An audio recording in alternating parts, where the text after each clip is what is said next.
Hello, everyone. How are you doing? I'm so excited. We have Britva Games on tonight for Split and Friends episode 3, and I'm so excited. But without further ado, let's get Britva in here real quick.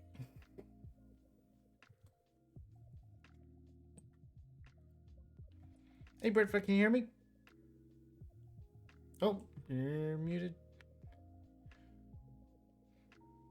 Okay, I'm unmuted now. Can you There hear we me? are. Yep. Oh, wow. How are you? I'm so good. How are you? I'm doing fantastic. Good. What have you been up to this week? I have been working a Mm, lot.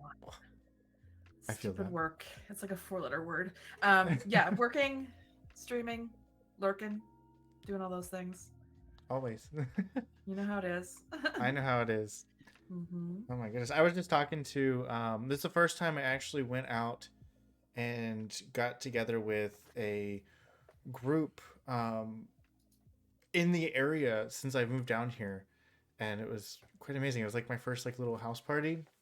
Oh, cute. Yeah, so like a year into living down here, and I finally did it, and I had to leave there, and I'm excited to be here though. Yay.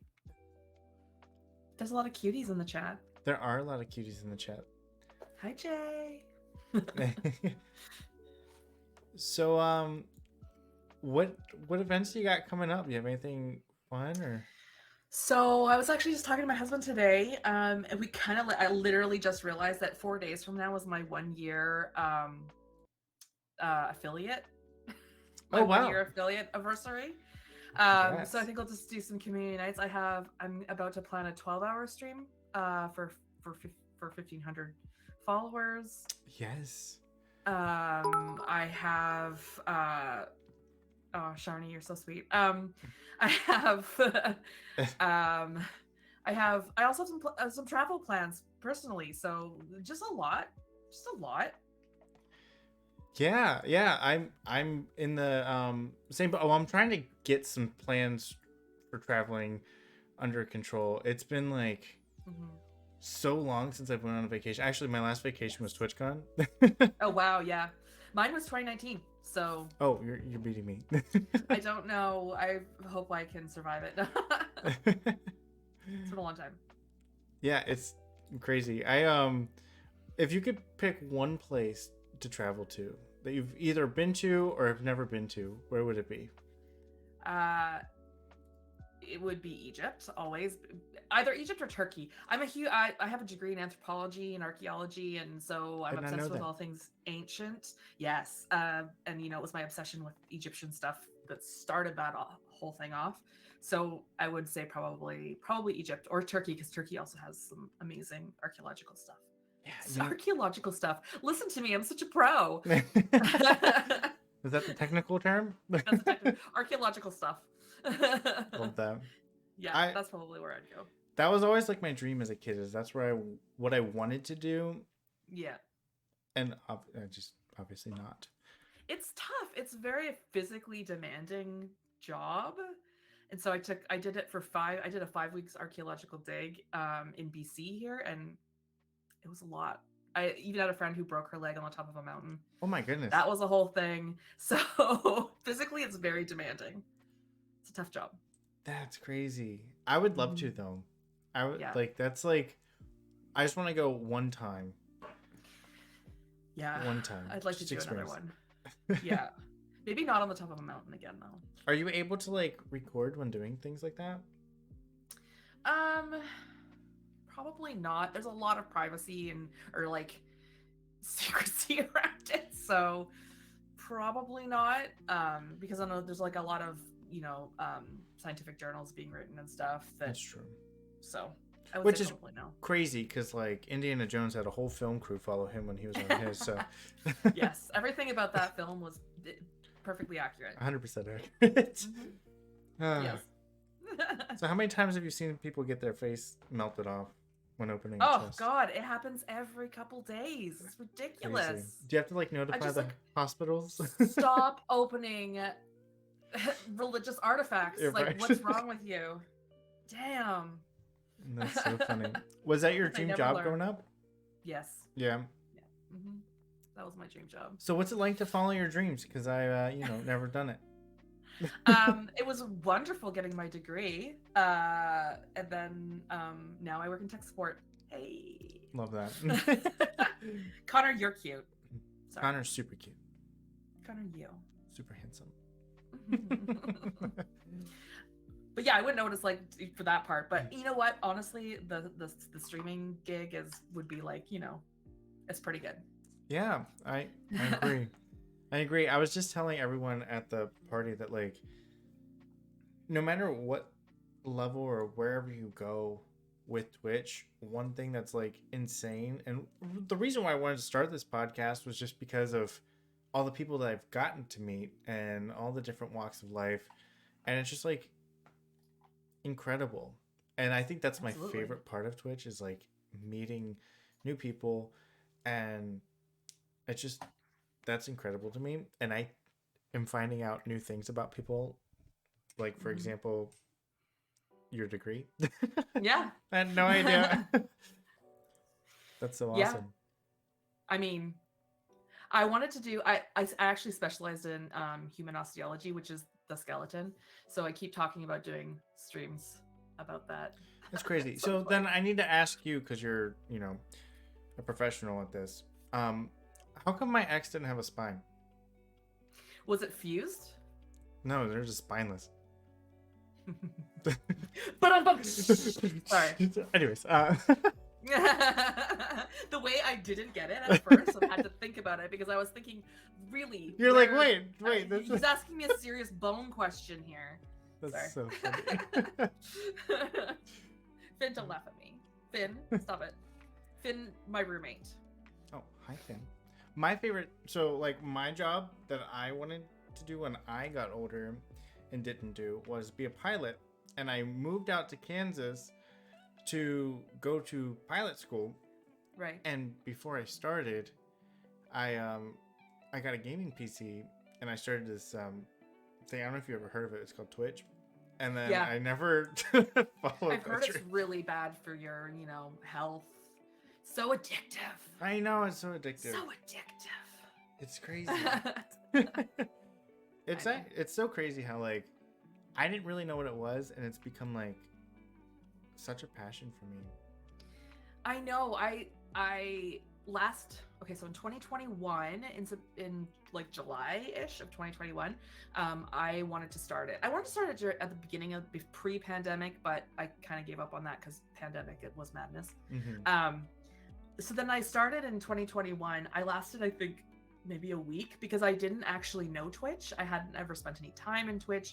I didn't know anybody there. So I was like streaming to my mother and Jeremy and maybe my husband.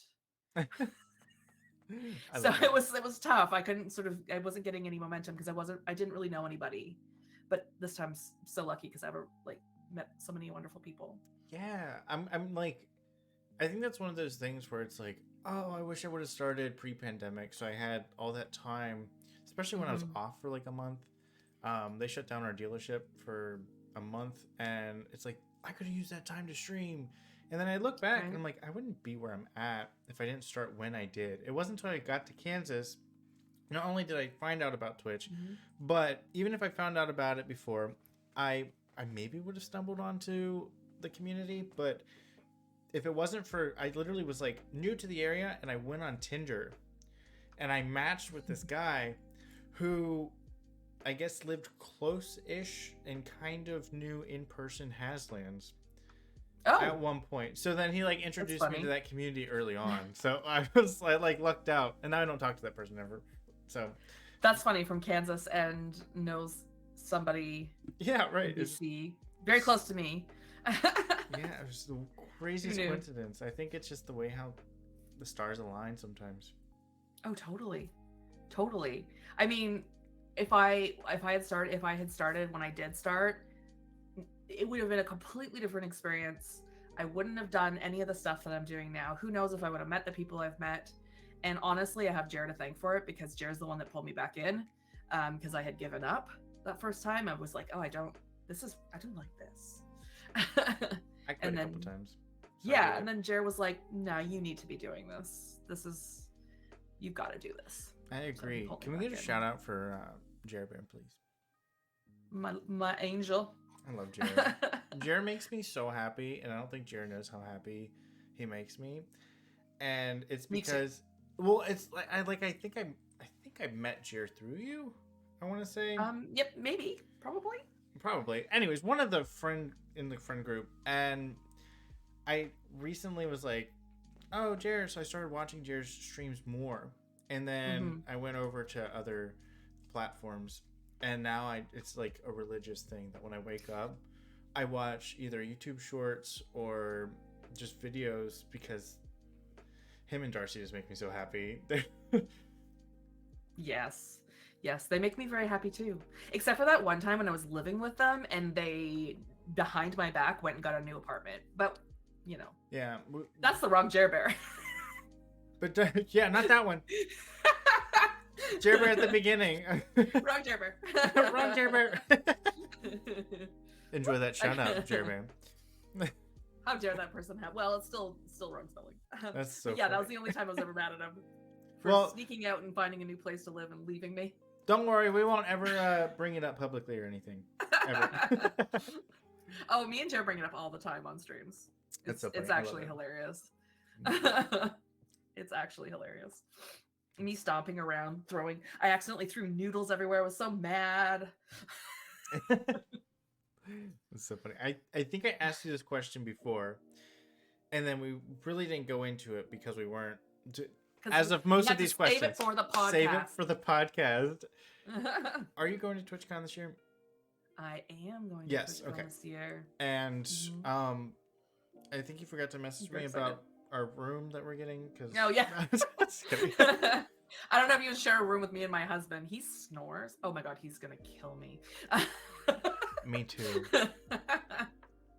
Me too, probably. Me too. So if there's any, Actually, we know for a fact I snore because there is an anecdote about that. My mom is in such denial from her snoring that we take videos and send it to her. The way, Sweet Potato Tie texted me a little while ago in the middle of the night, and I got up and I went to respond, and I don't know if I fell asleep holding on to the sound recording button, but I woke up to see that I was about to send him an 11-minute sound recording of me snoring. That's so funny. So I got proof. So Calvec can. Ty's adorable. Is right. I know. Just gonna put that out into the world. Ty is a sweet baby angel. Such a sweet baby angel. I know. But yes, I am going to TwitchCon with Calvec, which is actually kind of a big deal because no one knows what he looks like and believe that he is a robot. But he's coming with me, and I'm gonna make everyone still a wrong Jer Bear. Just here, scroll up. I'll type it for you. That's so funny. That's so funny. So many Jer Bears on all of Twitch are getting shout outs right now. They're famous now. That's so funny. So funny. I love that. You'll be the one with a brown paper bag on your head. Please, Calvec. Which, speaking of bear, I'm bringing my bear to TwitchCon. You're bringing your bear? Yeah, my mod, Zach, who's now forcibly my best friend in real life, who met me through TikTok, I was like, hey, when are we going out to TwitchCon? He's like, I'll get the tickets and everything. But the funny part is, and the reason why I bring this up is because every time we walk into, so there's a straight bar that my cousin goes to in the area. When I moved down here, they've all brought me in with open arms. They're super sweet, whatever. And now I take Zach there, and his name is Bear. So when he walks in, everyone just goes, "Bear's here!" Aww. So it's just adorable. That's cute. I don't think I'm not sure that my Jer Bear is gonna be there, but I'll be there. Well, they're so busy. Very busy. Very, very busy. It's a surprise. Do you know how long it took us? We were doing It Takes Two together, and the last time we did it was in October, and we finally finished it. That's crazy. Yeah. What's that one where you have to escape the prison? I don't know. One where you have to escape the prison? Yeah. We need to do that one. You and I. Okay. We'll make it a thing. I'm always down for playing games. Yeah, I have no life, so I always have time. I mean, this is my life. Honestly, it kind of really is. Like I was just talking about that today. I'm like, I go to work from 1 to 8, and then I stream 9 p.m. to 1 a.m., go back to work the next day from 11 to 7, and then I stream again. And it's just crazy. Like an escape. Yeah. Hi, disappear. My thing is I had to actually reduce the amount of hours I was streaming, like days I was streaming, because I work in tech support. I'm sort of almost always on call. So I was getting a lot of calls. There you go. We got it. Did it. We did it, Joe. We did Linux, it. We did you're it. Wonderful. Oh. I was kind of like always getting phone calls in the middle of the night. I was getting no sleep. It was constant. So I had to kind of reduce the number of hours I was streaming, but I'd really rather do a lot more. Honestly, like I wish I could do this all the time, but it's like too. from like a mental health. Like I realized I had no social life. So like today I forced myself to go to this group. It's a local group of gay men. And they host these like different events, things like that. And I was like, I really want to go, but I don't know. And then I end up going, loved it, and now I have like so many friends in the area, which is really nice. So yeah, that's good. Thank you. Enter. I don't know how to say that person's username. I just call him Anto. Anto. Thank you, Anto. I was gonna say, like, my girlfriends that because I used to work at, I guess what would be the equivalent of your GameStop, because now it's actually been bought out by GameStop in Canada, but it was EB Games for many years, and all of the managers locally were all women, and we weirdly all got along. Weirdly. It's crazy. It's an anomaly. Crazy. And we're still all really good friends like 10, 15 years later. So I just don't see them very often. I got to see them, obviously, I mean, we've all been through not being able to see anyone for a while, but we all went to see Jer do his first on-stage show together, and we went out for drinks afterwards, and I was really excited because we started talking about like we're going to do this every couple months, and we have our next one planned. And I was like, finally a little bit of normalcy coming back into our lives, right. Nice. Yeah, I'm excited. That's awesome. I get to go to my first like cons since I've been down here. That's like local to this area. It's called GalaxyCon, and I don't know if any of you know Ghosty Boy, DJ_Ghosty Boy, who is from this area about an hour south of me, and their fiance is like one of the bigger local drag queens, and I become really close with both of them. So I get to go down to that con next weekend and like hang out with them. And my boss, that's so fun. Yeah, I'm so excited. And my boss, who comes in chat all the time. Your boss who we played Fortnite with the other day? Yes. I was like, this is Split's boss. He let me have the day off so I could go. And I'm like, that's so cute. I know. He seems lovely. So lovely. A huge supporter of doing this. That's awesome. Have you had any like supporters? I know you mentioned Jer, but have you had anybody that like, I don't know, like for me, it's like I'm so used to having heard like, oh, I, decided to go and start doing Twitch and things like that, and didn't have a lot of support. I was very fortunate. A lot of my like family, I always make the joke I had to come out again as a Twitch streamer. That I wanted that to be my goal in life. And my mom was like, I was expecting my mom to be like, no, honey, you need to like go to school or something. She's like, nope, I got it. You have merch? Let me buy some. I have to tell my friends about it. That's so sweet. I know. I mean, it's hard. My family is they're very like traditional. So I feel that some were more supportive than others. I was shooketh the day that my dad defended me to my sister. Shooketh to the core. When he was like, oh no, it seems really cool. So they're like, my family they're fine with it. My mom comes to a lot of my streams. You may see my mom in my streams Oh yeah. pretty regularly. She's not they're away right now, so she's not here today, but she does come to a lot of my stuff. But some of my family just doesn't. Yeah, it was like, you're doing what? You're doing what? How dare? How dare. But one of my other best friends, Kimberly Mercado, she's an actress, and I worked with her. She's one of the girls that I met at EB Games, and we've remained friends for all these years, 15 or so years. I hired her. She got me a job at my current location, which was like, I've been there for 8 years. And so she has been really supportive, and also has started streaming herself, which has been fun to kind of watch her do that as well. And of course, my husband, who is my mod and is always helping me with tech stuff. I mean, I'm pretty good with tech stuff. I do work in tech support, but sometimes there's things that, the two of us have to bounce off of each other and stuff. And of course, he's like a huge supporter. That's Calvec, awesome. he's in the chat. Hi there. He's in the chat. I was very lucky because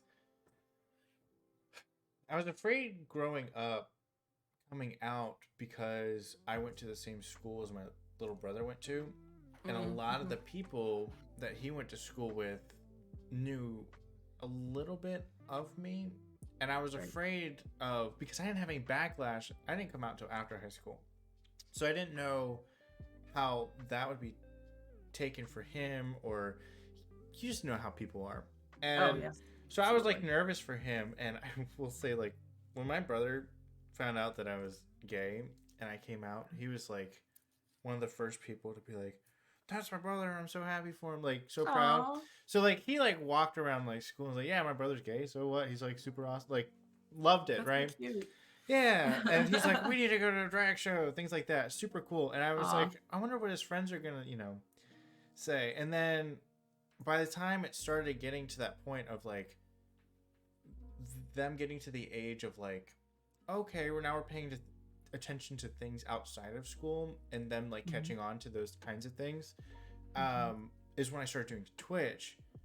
And then some of them were trying to be Twitch streamers as well, or wanted to start, and like started, and they were so I became like their like little hero, like they're like, "Oh, how cool that you do Twitch and stuff." So I got very lucky when it came to those kinds of things too. And I think it's so nice now that we have, I think it's becoming so popular now that everyone knows that gaming and social media stuff around that is such a popular thing, and it's up and coming. So it's not as much. Yeah, for sure. As much as looked down upon, which is good. Because like 10 years ago, if you're like, I want to be a gamer as a career. God. No. Absolutely not. Absolutely not. But Solars, thank you so much for the raid. Everyone, welcome on in. Kat, thank you. I love you too. But because we were doing the podcast, I just want to say thank you real quick, and then we get to it. Oh, it's Ian. Hi, Ian. So, Ian Watson's one of my favorite people in the world. Me too. Sorry, that was like really aggressive. Ian's like, well, I really don't want to meet her now. I'm actually going to meet Ian in like 3 weeks. I can not wait for you. I'm so excited. I love Ian. One of my biggest regrets about TwitchCon was being so afraid to like talk to a select few people, and Ian Watson was one of them. And I was like, I don't want to bother Ian. Ian's probably like super busy. Ian's famous. I know. And then I was like, I wish I would have talked to Ian more, because now I feel like we're so close.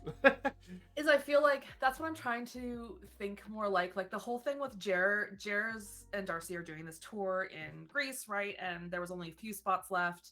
And I was like, it's so expensive. Oh, no. And then I was like, you know what? When they go, I will not regret going with them, but good God, Lord Almighty, would I have regrets for not going with them, right? And for missing out on that opportunity. I would have the worst FOMO of all time. So I'm trying to think that way more about more things like no rag rates. Rag rate. Right. I'm trying to think that way more about like going to like I get really anxious about travel only because of I'm more of a homebody. I don't like to leave my house that much. But like going to TwitchCon, going to see Ian and the other LA streamers, like I don't want to have any regrets that I didn't go and see them. I want to go and see them and give them a big hug. Yeah. Give them a big hug. Give them all a hug from me. I will. One extra hug. One extra hug. For... Yeah, I'm very excited. I can't wait. Yeah, I'm jealous. That's one thing I want to start doing at some point is get to the point that I can start traveling a little more and going out and visiting people. Because when you go to TwitchCon, I was battling a couple things. One, TwitchCon, everyone's out doing their thing. They're at TwitchCon doing so many different things that like I was like, I don't want to hold anyone back from doing what they wanted to do. So I didn't want to do that. And then two, I get to this like insecure spot in my head in all walks of life, but especially like things like that. And I'm like, am I bothering them? By me being around, am I bothering them? Like I was afraid to ask you to do this. I was like, I don't want to bother Please. No, I'm like that all the time. Every time I go to text someone, I'm like, ooh, I'm gonna bother them. Like, is this relevant to our Like, I overthink every single thing, so I totally get it. Everything. I get it. And when I start dating somebody, and then my friends are like, you're being too much. You just read into the situation too much when you're dating someone. I'm like, when I'm dating someone, I do it all the time. If my mom doesn't text back, she reads my message and is like checking out, so she won't respond for like 2 minutes. Your mother left you on red? Yeah, and I'm like, right? And I'm like, what did I do? Why is my mom mad at me? Like, it's not a dating thing. It's just I'm like that too. In my head all the time. it's just becoming like aware that it's not real. You know what I mean? That was like a big thing for me, is just being like, my brain is being stupid. It's not real. Don't pay any attention to it. I'm getting better and better at having that conversation with my own brain every day. Yeah, especially like you have to tell yourself that, because there's so many opportunities that I've missed by getting into my head and then finding out later that the person was like, well, I wish you would have done like that. I was hoping you would do this, and then I never did it. And so I've started testing myself. I said, you know, if I'm insecure about something or I'm afraid to do something, I force myself to do it. So like karaoke, I'm terrified to sing in front of people. And I told myself, all right, so you're going to have to go do karaoke one time. And I went and I did it, and I was like, okay, cool. I got through this, whatever. And then if I want to ask somebody out, I'm like, it's that whole like, what's the worst thing that's gonna happen? They're gonna say no to us. They're gonna say no to you, and you'll be fine. Right, exactly. You'll be fine. And you move on. You will regret not asking, but you'll be fine. Yeah. Doctor's appointments are something I need to work on. Yeah, I'm like that too. And also, I think we need to start looking at rejection differently. Oh, rejection sensitivity disorder is probably one of the worst things for me. Yeah. But I'm working on it. I'm working on it. My job's helped me because I get rejected daily. As a job, it's my job title is my description rejection is specialist. Yeah, it's rejection specialist. And I was like, I thought dating was bad. God damn. Do you know how many times I walk up to somebody in the lot and I'm like, hi, how are you doing today? I'm just looking. I'm like, I'm just asking. But that's everybody's automatic reaction. I know it is. And I blame car salesmen. It's all your fault. Tell me you don't do the same thing when you're in other stores. I don't know. I feel like I'm overly nice a lot of times. Not like it's because not you even work this job though. That's the thing. That's also true too. But I'm just like, I like talking to people. Yes. Like I went in. I did this. This is okay. So it's funny you mentioned that. I went into the movie theater the other day, and this sweet girl behind the counter goes, hi, how are you today? And it wasn't me being rude, I was just dumb. My response was popcorn. Thanks, popcorn. I was like, thanks, popcorn. Yeah, she was like, okay. And I said, wait. I said, don't get the popcorn yet. I'm doing well, thank you. How are you doing?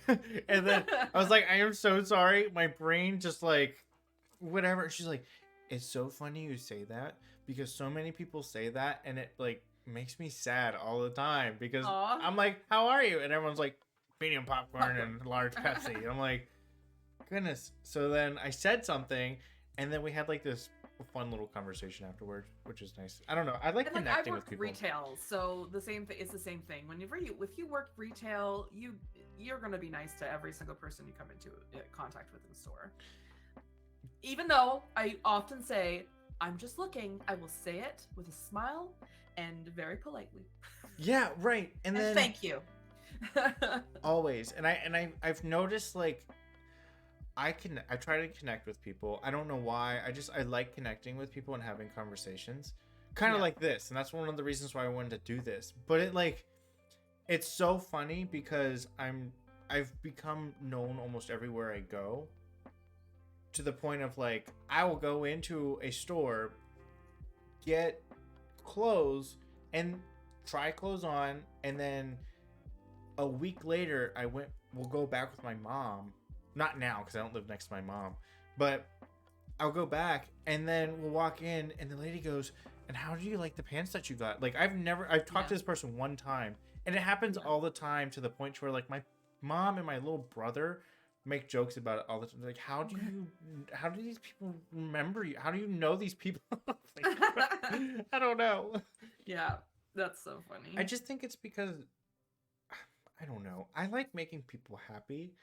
And they probably deal with so many yeah, not very nice people every day that someone who's nice is gonna stick in their mind. I always try and go out of my way to make someone at least smile. Like I will never not be genuine. So if I ever compliment anybody, I'm super complimentative because I like when people smile. But it has to come from a genuine place. Complimentative is a great word. Complimentative. Isn't it I a real am word? super complimentative. I am. I'm like overly like, but it's not. And again, I like my rule is never be ingenuine. Yeah.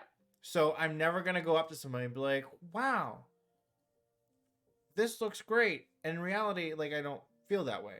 I'm not gonna fake a compliment. But if I walk in and someone seems like relatively sad, and I'll go like, "Wow, you did really good on your eyes today on the makeup. Like you look fantastic." And then I like sit across the restaurant, and they went from to they're just sitting there and they're like eating their food now, and they're just like, "Oh, I feel," because I've had it happen to me. Yeah, that happened to me. My husband went to get McDonald's tonight for us because I was like not gonna cook, and he messaged me from the lineup. He was like, "The lady at the window said she liked my hair." And he was so happy. Yeah, it makes been talking about it ever since. And you never know what someone's going through. So like, here's the thing: is like I've met so many people. Like I went to Sheets the other day. And this isn't the case. I don't know if it is the case, but I saw a guy walking around. He had makeup on. He looked great. I said, "Wow, your makeup looks great today." And he was like, "Oh my gosh, thank you so much." And he was like real happy and like, "Thank you so much," smiling and everything. I'm like, you just never know. I've met so many people that could have used that compliment.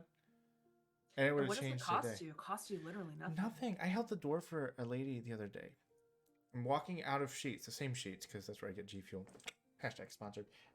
And I I don't even know what that is, so I'm just smiling about it. Oh yes, fantastic energy drink. That you should... Anyways, no, I know. I just don't know what Sheets is, but that I know. Oh, it's a gas station. I'm sorry. Oh, okay. I forgot there was a cultural disconnect there. So I'm walking out of the gas station, and this lady's walking up. And as she's walking up, she sees me holding the door for her, and she starts speeding up, and she's like walking with her cane. She's like, "Wow," like trying to run. I said, "Slow down." I said, "Don't rush for me." I said, "Take a second, take your time. Like I'm in no rush. Like just go ahead. I got this for you, like whatever." And she goes, "You just made my day." And I was like, holding the door for somebody made somebody's day. Yeah. And it wasn't like, "Oh, you made my day." It was like, no, you could like tell like that made her day. Yeah. And it was like, what did that cost me? Like you said, like 2 seconds of my life. I was like, man, Yeah. I said, take your time. There is no rush. Yeah. It costs nothing to be nice. It costs nothing to, Absolutely not. take a second for somebody that you maybe don't know. Because, I mean, what else? What's the point otherwise? Why we got miserable and angry at everybody? Right. What is the point?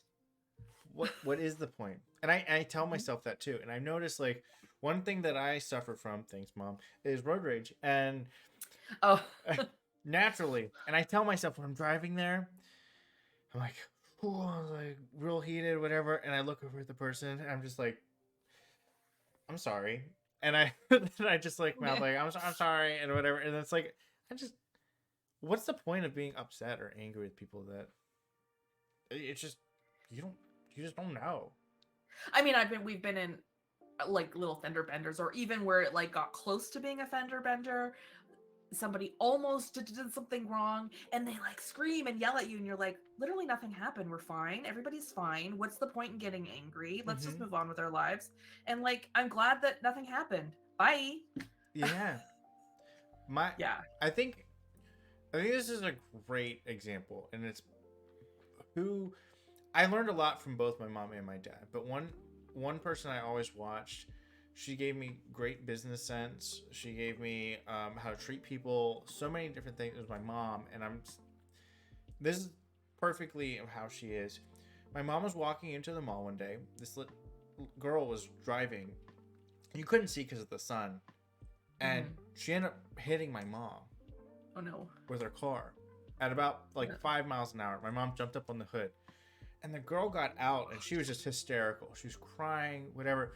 My mom climbed off the hood, went over to her, gave her a hug, and said, "It's not your fault. Like, stuff happens." And she starts counseling this girl, and I'm like, I feel like we should just need to be more understanding to people. I do.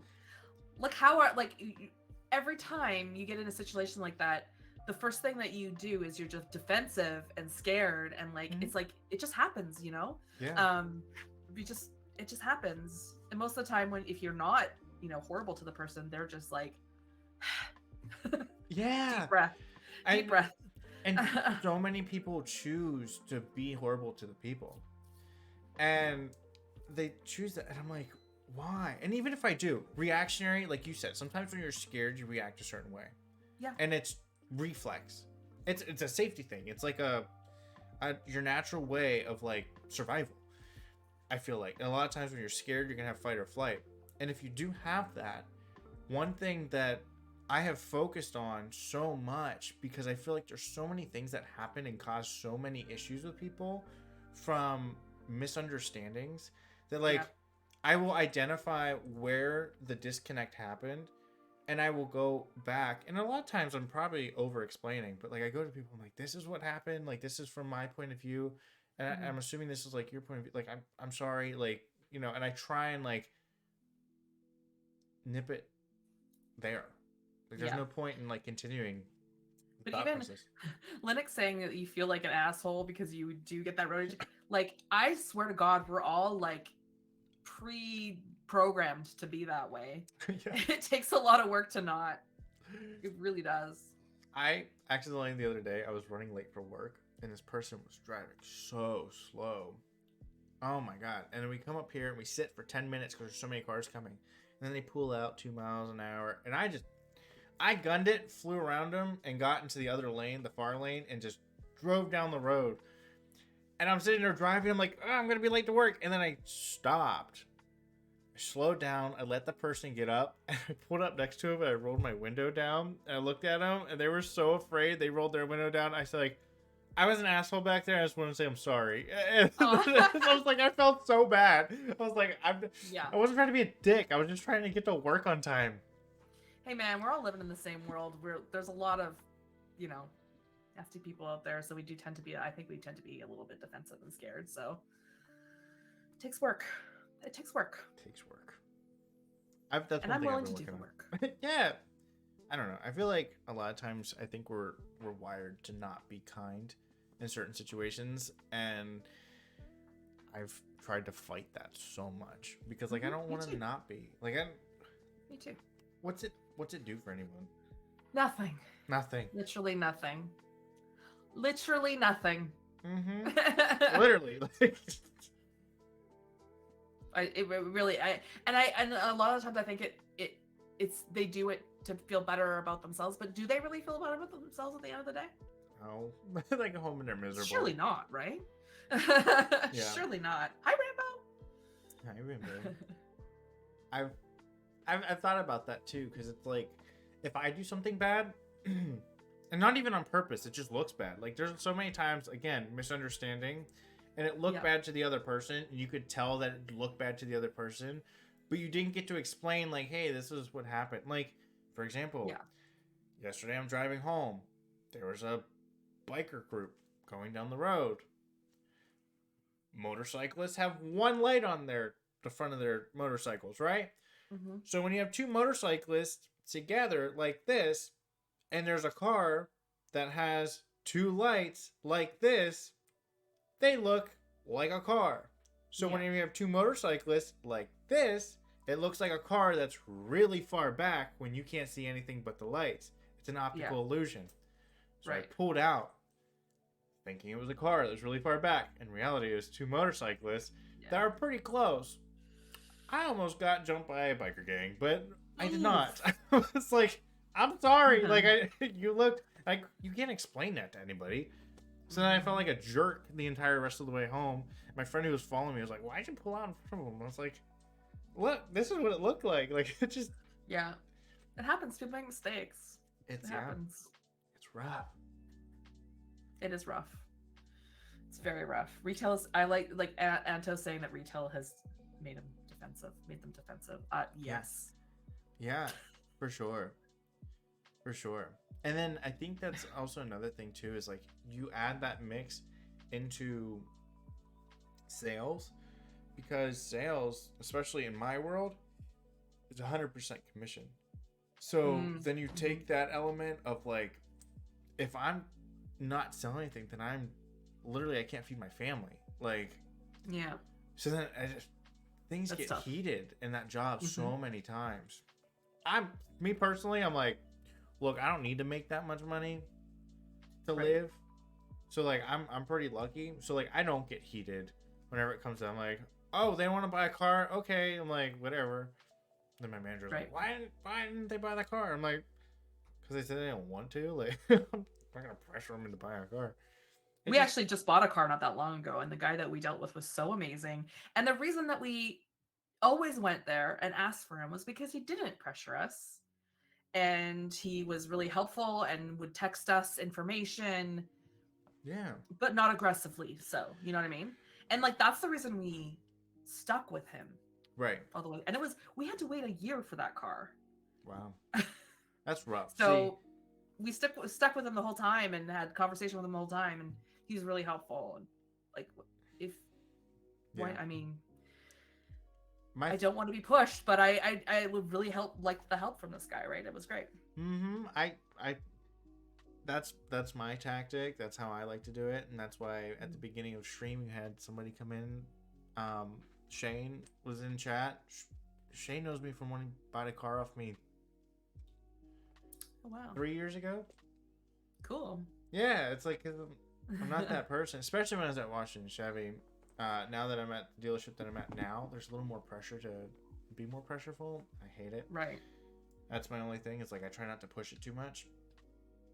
But that's out of any of our control, unfortunately. Totally. Yeah, and I don't know. I like selling cars, but I like selling cars my way because of that reason. And I feel like, I mean, I've had people follow me for a while, like from dealership to dealership, just because of those things. See? People like that kind of approach. Yeah, now I need to know what kind of car you got. We got a Hyundai Ioniq 5.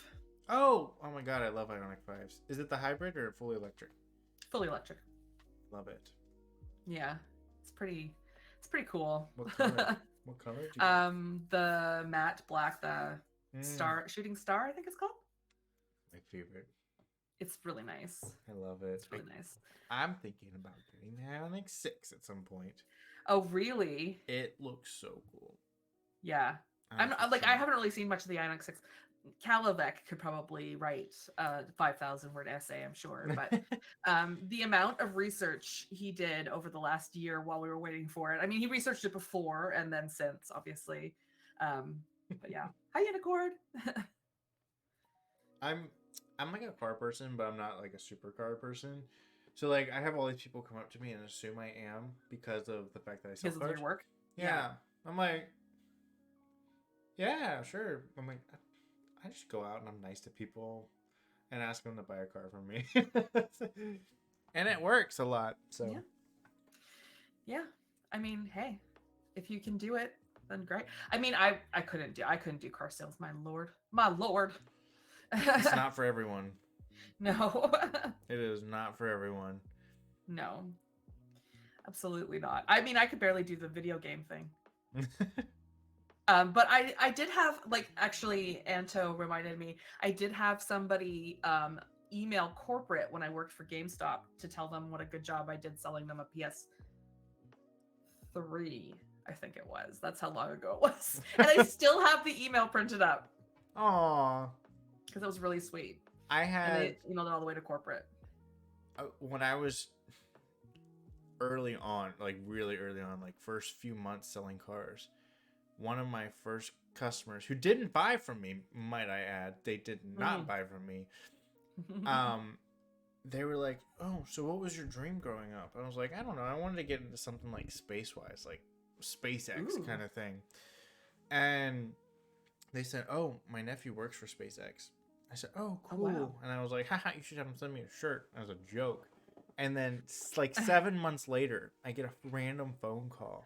They're like, "Hey, just want to make sure you still worked here." And I was like, "Yeah, why? I don't know who you are." And they were like, and then after they explained who they were, I was like, "Oh my goodness." They remembered, and they end up getting me the shirt. Oh, that's so cool. I still have it. I have a friend whose son and daughter-in-law work for NASA and sent their wedding rings into space. That's my only connection to space. That's awesome. But I thought that was really cool. Okay, is that how Saturn got its rings? Sorry? Is that how Saturn got its rings? Yes, it is 100% how Saturn got its rings. Yes. Same size. You all are learning so much from this stream. That's so learning funny. about why my ex was spineless and why Saturn has rings. We love science. My nephew is really into space. I want him to, he's only 5. He's so into space. And I'm like, I want him to be he's just a little astronaut. I'm so excited. I'm so excited. It's something that I have in common with him because I didn't have a lot in common with him before. Like, of my nephews, I had the least in common with him, and now he's into space. I'm like, I love this. I'm a huge space person. I'm a huge science person. I know you probably don't believe it because I'm so pretty, but I'm actually smart. Okay. Hey, smart and pretty? I know. I'm the complete package. You really are. You really, really are. That's so funny. I mean, I have a degree in anthropology. It's true. So I got the Dean's Medal Award. I got sent to the Dean's. You got sent to the Dean's? I told my school, I'm not coming to graduation. I've already done a graduation. I got my associates. I'm not doing this again. This is boring. I don't want to go there. And they're like, you have to come. And I'm like, why? Why do I have to come? They're like, because you're getting something. Okay. That's hilarious. I just found out that my ex got their PhD. Like, just recently. How dare. I know. Asshole. That's really what I want to do, actually. I really want to, I'd love to leave, leave my work and go and do school permanently and, master's, PhD, stream on the side. That sounds great to me. Yeah, I want to sleep all day and be someone's, pet cat. Sleep? I don't know her. No. I don't know. It's been 84 years. It's been 84. Yeah, I am notoriously bad with sleep. Everyone knows. Anyone in my community knows that sleep and I are not friends. Yeah, no, I get it. This is why I should be the poster boy for G Fuel. Yes. It makes you not sleep. There's There's Kim, we were talking about you. We were talking about you, Kim. Kim, we were talking about you. We're sitting over here. We were talking about how you are a wonderful support of me. Hi. Yes. My brother is going to school for exercise science. Oh, wow. Yeah, and I'm happy for him because he's a super track athlete. But I want to know, and I can't wait for him to graduate because, you know, when you graduate, you unlock all knowledge. Yes, that's true. So I need to ask him if doing a Naruto run actually makes you run faster. My nephew and his Naruto run, that makes me think of him. Or just at least all the time. Or at least if it makes you get to class quicker, because I'm curious. Not the Naruto you run. Dude, Not that. I don't know how people, like, I've watched, like, growing up, going through high school, I've watched people Naruto run while carrying books somehow. How? I'm like, that's it's not like how arms work. levitating Sorry. in front of them. I'm like, I was one of the kids. I was one of the kids that carried their entire locker with them. So, like, I was, like, awkwardly, like, walking around like this. Yeah. That's why I have such with, good like, guns. the heaviest backpack that ever existed in all of time and space. Oh, I know, right? I'm surprised I can still, like, walk, because the backpacks I used to carry around It's were crazy. insane. I had to put another one with, like, rocks in the front just to counterbalance. Just to balance yourself out. Oh my god. Walking around like, so hi funny. everyone, how are you? What is This is my, like, it's like you have a child, but it's rocks just to balance yourself out. I actually taught MJ how to walk. I was like, just like how do you That's do so that? funny. I was like, well, That's you so need funny. books. Yeah, I was notorious also for my giant backpacks of doom. Because in high school I never used a locker in high school. I've never once got into my locker. Not I could once. never. I still have nightmares to this day about trying to get into a locker at high school. Yeah, my nightmare is trying to get out of the Literally. locker. Oh. Like, hello. What's the yeah. I'm over here. We had schools that were across the track, so we had to walk back and forth between every. Oh my gosh. It was a long.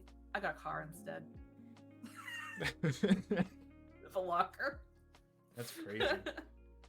We got to the point where we had so many students, like right before class started, one year, within a week, we had 300 new students enroll.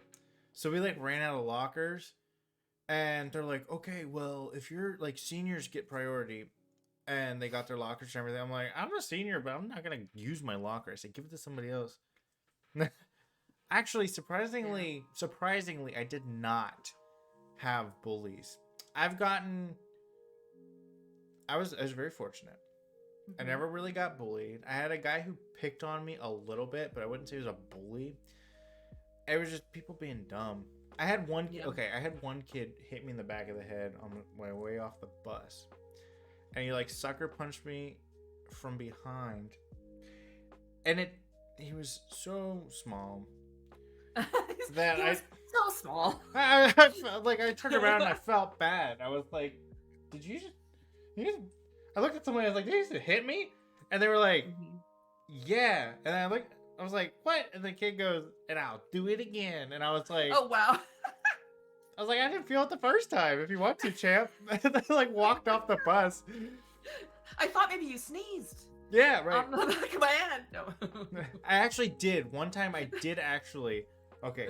So I got hit in the head in the back of the bus. And then another time I actually got, not hurt, but it hurt like a bitch. I got punched in the face walking out of school because somebody was telling a story. And they're like, oh yeah. So this one guy goes, and then he like reacted and went, oh yeah. And then he goes, wham, like in the story, telling about a guy who punched somebody. And the kid goes like that as I'm walking by and just poof. Oh no. Not and I looked at him and he goes, and this is one of those circumstances where like you want to react. Someone just punched you in the face. How are most people going to react? And I looked, I thought about it, and I said, obviously they didn't mean to punch me in the face. I looked at him and I was like, thank God it was me and not like somebody else. Yeah. They're like, I'm so sorry. And I was like, you got a good swing. And then I like walked away. Oh my God, remember we were going to talk about how I got in fights? Oh, yes. I planned this whole conversation up to this moment so we could talk about you getting into fights. I've gotten in 2 fights in my life. 2. Dos. The first one was in high school, and I want to say, I wish Jared was here. Jared would fact check me. I want to say it was because someone said something bad about a really good friend of ours, and I was not putting up with that shit, and I punched someone. I feel like that was the one. I remember where it was, and I remember it happening. I don't remember why it happened, but I punched this girl in the face. That's how my sister got into a fight in high school and got expelled. And like second one. Yeah, Oh, go ahead. Sorry, no, go ahead. No, I was just agreeing. I was gonna say the second one, funny enough, was over Little Caesars bread. You know the crazy bread from Little Caesars? So crazy it can start a fight? That bread? So crazy it starts a fight. Yeah. Yeah, it started a fight over Little Caesars. I got my own bag. My sister and her boyfriend got their bag. And he grabbed for one of mine. I'm like, what are you... And he's like, you get so weird about food. And then we got in a fight. Like, we actually got in a fist fight. Isn't that weird? I would choke a PO for Little Caesar. You stay away from my crazy bread. You stay away from my crazy bread. I will fight you. I am... This was all of this was when I was a dumb teenager. Don't worry. It was all when I was a dumb teenager. Don't worry. I'm not like that anymore. My cheesy bread. I'm a lover, not a fighter. I wish. Shit. I wish I could be a lover. Lover, not a fighter. Loves me. I think I like crazy bread. I live in fear when we get pizza with cheesy bread. Kelvic, how dare you? You know I get all the cheesy bread. You get all the wings, I get all the cheesy bread, all right? I don't shit. There are rules. There are rules. That's why. That's right. Don't take food without someone's signed permission. Correct. Yeah. Anton gets it. What? Like, why do we share? Like, I don't want to share food. I very rarely share food with people. Thank you, Kim. Kim gets it. Exactly, Kim. I split it. I was in my early 20s. It early. That's how I got my name, Split Alex. Because when I get appetizers, we split it at the beginning. Really, you should be split_crazy bread is what you should be. Split_crazy_bread. 2 underscores. Let's not get crazy. I know. Let's not get wild. It's in reference to the bread. It's in reference to the bread.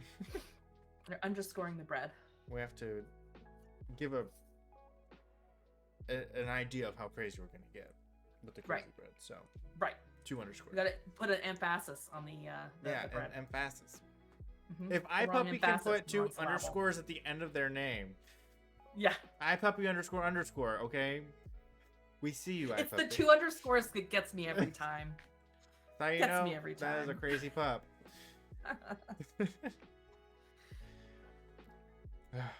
You only share if you've gotten it specifically to share. I agree.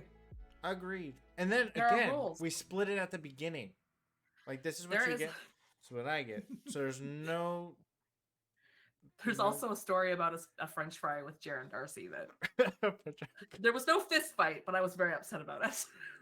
I was saving that fry. It was the perfect fry, and Darcy just reached over and ate it, and I almost slapped him.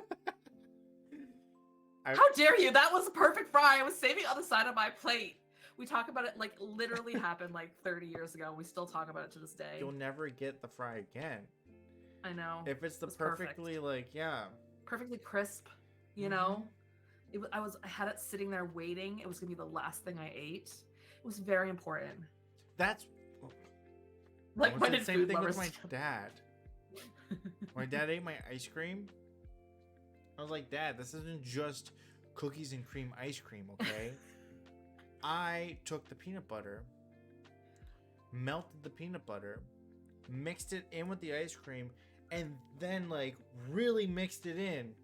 And I was saving it. I was letting it reharden, and then by the time it came back, he ate it. That's a move I've never heard of, but I'm impressed. Yeah, I do cool things sometimes. Yep. Agreed. Agreed. That's a move. That's a move. I like it. I love peanut butter. I can't tell you. I also love peanut butter. It is too adore good peanut butter. sometimes. Yeah, it's a problem. What's your It's a favorite problem. food? Now I need to know. I always say it's pineapples. I fucking love pineapples on anything and everywhere, always, all at once. Brittany Games. That's me, Brittany Games. Sorry. It's not the first time I've been called Brittany Games. I'm like, where did this come from? I love pineapple. I don't know what I love it. Like I love it to the point where I've eaten so much of it that I've had problems because it's so acidic. Yeah. No. I can't. I don't like pineapple. I like the flavor of it. I get it. Like Kim thinks it's disgusting. I have it with cottage cheese. I have it on my pizza, of course. Yes, Rambo. We've talked in chat, Rambo. I've only tried pineapple like a couple times, and I tried forcing myself to eat pineapple. I can't get over the texture. So much. The flavor's good. I can't get over the texture. And at the time, I was like talking to somebody who was Hawaiian, so like I felt like I needed to like eat pineapple on a regular basis. And then they end up making me something to do with like spam, and that's where we found our. I can eat spam. I'm a meat person. I don't eat fruits and vegetables or anything else. Basically, just that's fair. I'm a carb straight person. up carnivore.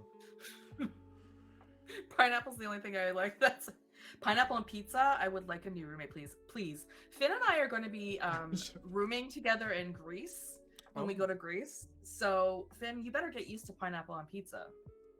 Ugh. Carbs and dairy. Myers and I are going to be rooming together in Greece. And by rooming together in Greece, I mean when we go to McDonald's. Yep. Sounds about right. Yep. Literally had McDonald's for dinner tonight. I'm so bad. I give Britt my pineapple and she gives me her cucumber. Cucumber and cilantro. I can't do cucumber. Mm-mm. I can do pickles. I can't do cucumber. Same. Also, actually though, Kim, I did make a homemade tzatziki sauce this week and it had a lot of cucumber in it. And I had Greek salad this week. You would be so proud of me. You'd be so proud. I just went on an emotional roller coaster. I know. Oh, hi, Ty. My Ty, if you will. No, he's my Ty. Don't get it twisted. That Ty is my Ty. I guess Britfoot doesn't share sweet potatoes either. I will not. See, Ty gets it. Breaking his silence to say pineapple does belong on pizza. Oh, but cilantro is delicious. It's not my fault that I don't like cilantro. I have the gene. It's not my fault. You have the gene. I have the gene. I have Tastes genes like too. soap. Me too. But also ones that make cilantro taste like soap. Oh, yeah, those genes. Yeah. My favorite type of pickle is probably dill. Does that make me a basic bitch? Maybe. Maybe. What if you just said gherkin because it's fun to say? Gherkin.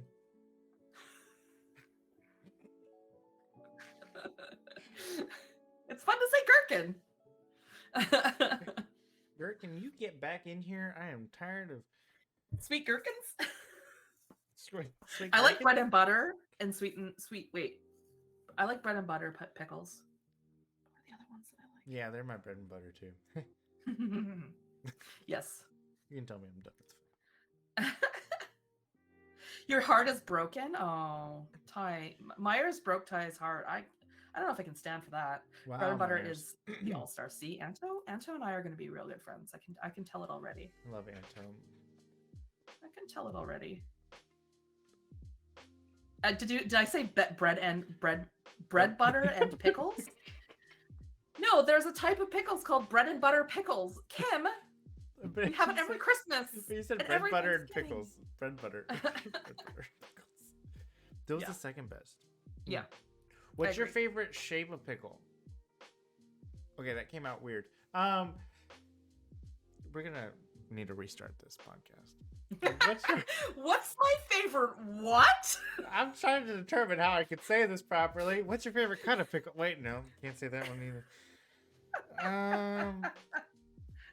I like sliced pickles because I like bread and butter pickles and they're usually sliced. Does that help? Yeah. Yeah. style? What's your favorite style pick? Wait, no, can't say. TOS. TOS. Cut of pickle? I do like a sliced pickle. Or a pickle spear on a sandwich. Yeah. I like... It depends on my mood, actually. Depends on how I want to eat the pickle. Oh, God. All right, Love we're a not- spear.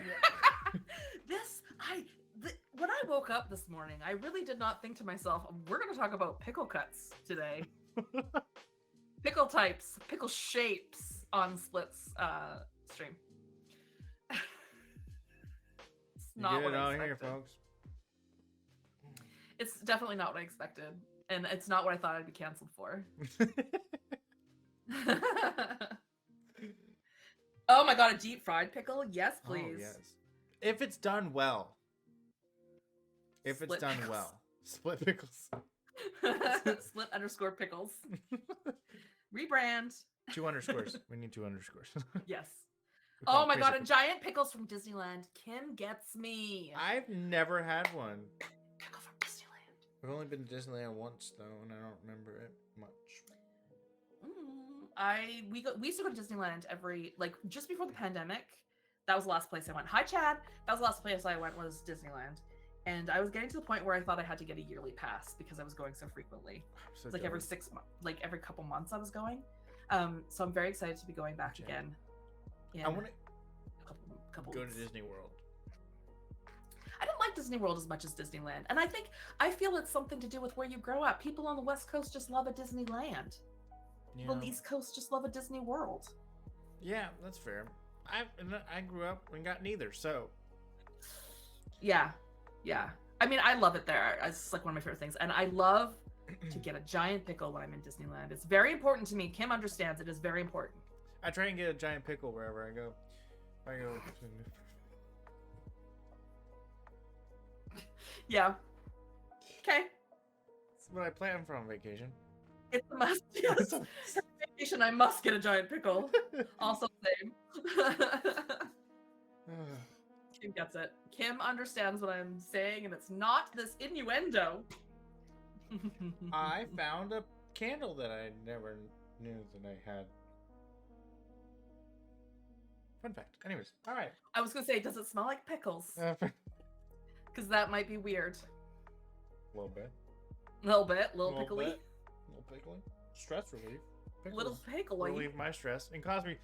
Pickles cause me a lot of stress. I can't deal with you anymore, Al. Let's put a spear in this conversation and move on, please. Oh my god. Is this guess the scent? What scent is it? It's pickly. We already discovered that, Anto. Don't worry. Yeah. I want to eat a pickle. Oh my god. But I mean, I prefer olives, which makes, I think I will probably get lots of olives in Greece. I get the big jar. I never run out. I can't eat olives. I don't know why. I don't like the. I just can't. I don't know what it is. The steak and olives here. Love olives. Steak no lives. It's actually steak no lives. I just call them steak and olives. Or which one is? I don't remember. Anyways, there's somebody in chat and I call them both. Oh, okay. I was like, I don't know what you're talking about right Yeah. now. I'm going one- to smile and nod. No one ever does. What? Oh no, Anto's like, that's it. Unfollow. Unsubscribe. Olives? No way. Olives? No way. Olive, the Well, other reindeer. Listen, I didn't like olives growing up. I thought they were the most disgusting thing that ever existed on the place of the earth. On the place of the earth? On the face of the earth. But when I grew up, I was just like, actually, I could eat a whole jar. Actually, I could eat a whole jar. Our taste buds change. They do. I used to not like pickles. There you go. See, this is the thing, Anto. It's good to have friends that have different tastes because then you can steal their food without having a giant fight afterwards or being slapped. Like, if you didn't like fries, you wouldn't steal my fries off the side of my plate. And then we wouldn't have a problem. But if you see what I'm saying? Picking up what I'm putting down? Yeah. I'm dropping the truths. I just read Kim's comment and I drink the olive I don't juice know from the if I'll jar. ever You know be the what? same. Here's the thing. So Kim will get this. You used to hate guacamole, but now you love it. See, I still hate guacamole. Love guacamole. So Ian will get all of my guacamole. See? My only goal And I in get all life. pickles because Ian doesn't like pickles. My only goal in life. I'm gonna steal this from Zach, but my only goal in life is to be able to go through Chipotle's line and never have to say no to guacamole. I have never had Chipotle's. I'm afraid of it because of the cilantro. I have fear. Yeah. I have fear. I was going to go back to Kim's statement though about drinking the olive juice. The pickled olive juice, because in Canada we have something called a Caesar, and it's a drink, and I don't think you have that in the States. Nope. I think that's a Canadian thing only. Yeah. So what it is, it's very similar to a Bloody Mary. It's clamato juice. It's not tomato juice. It's clamato juice. So there's clam in it. I know, it sounds rough. And then it's vodka and Worcestershire sauce, Tabasco. I think that's everything. No. That's when you go to a frat house and they say, "I'll give you $5 if you drink this," and they just throw a bunch of random my shit. favorite drink. It's my favorite drink, and actually, it's even better if you get one with olive juice in it or with pickle juice in it. And they put a pickled bean in it, and the rim has like salt. It's like a salted seasoning salt rim. It's so fucking good. I know in the States people are like, ugh, it's so good. Yep. Do not knock it until you try it. Kim gets it. It's delicious. Now I want a Caesar. Me too. I will Calavec. try it. Calavec, you should go make me a Caesar. Bring it here. I have all the things. And then I can show it. Remind me, do you know Panda of Sweden? I don't. Okay, I don't. Panda of Sweden is from Sweden and brought food over whenever they came to visit. Mm-hmm. Let me just tell you. Thank you, Ian. I love the people of Sweden. I do not, however, love their palates all the time. Was it fish-based? That was one of the things, but then there was this other thing. I don't know what it's called. I just called it. But no, it was so bad. I'll have to see what it is. I have a video. We have a video of it. That was good. I will send you this. I was like, oh my god, it was terrible. We had one of those mixes, Calavec, but I don't know if it's any good anymore. You're right. We probably got it for Christmas and never used it.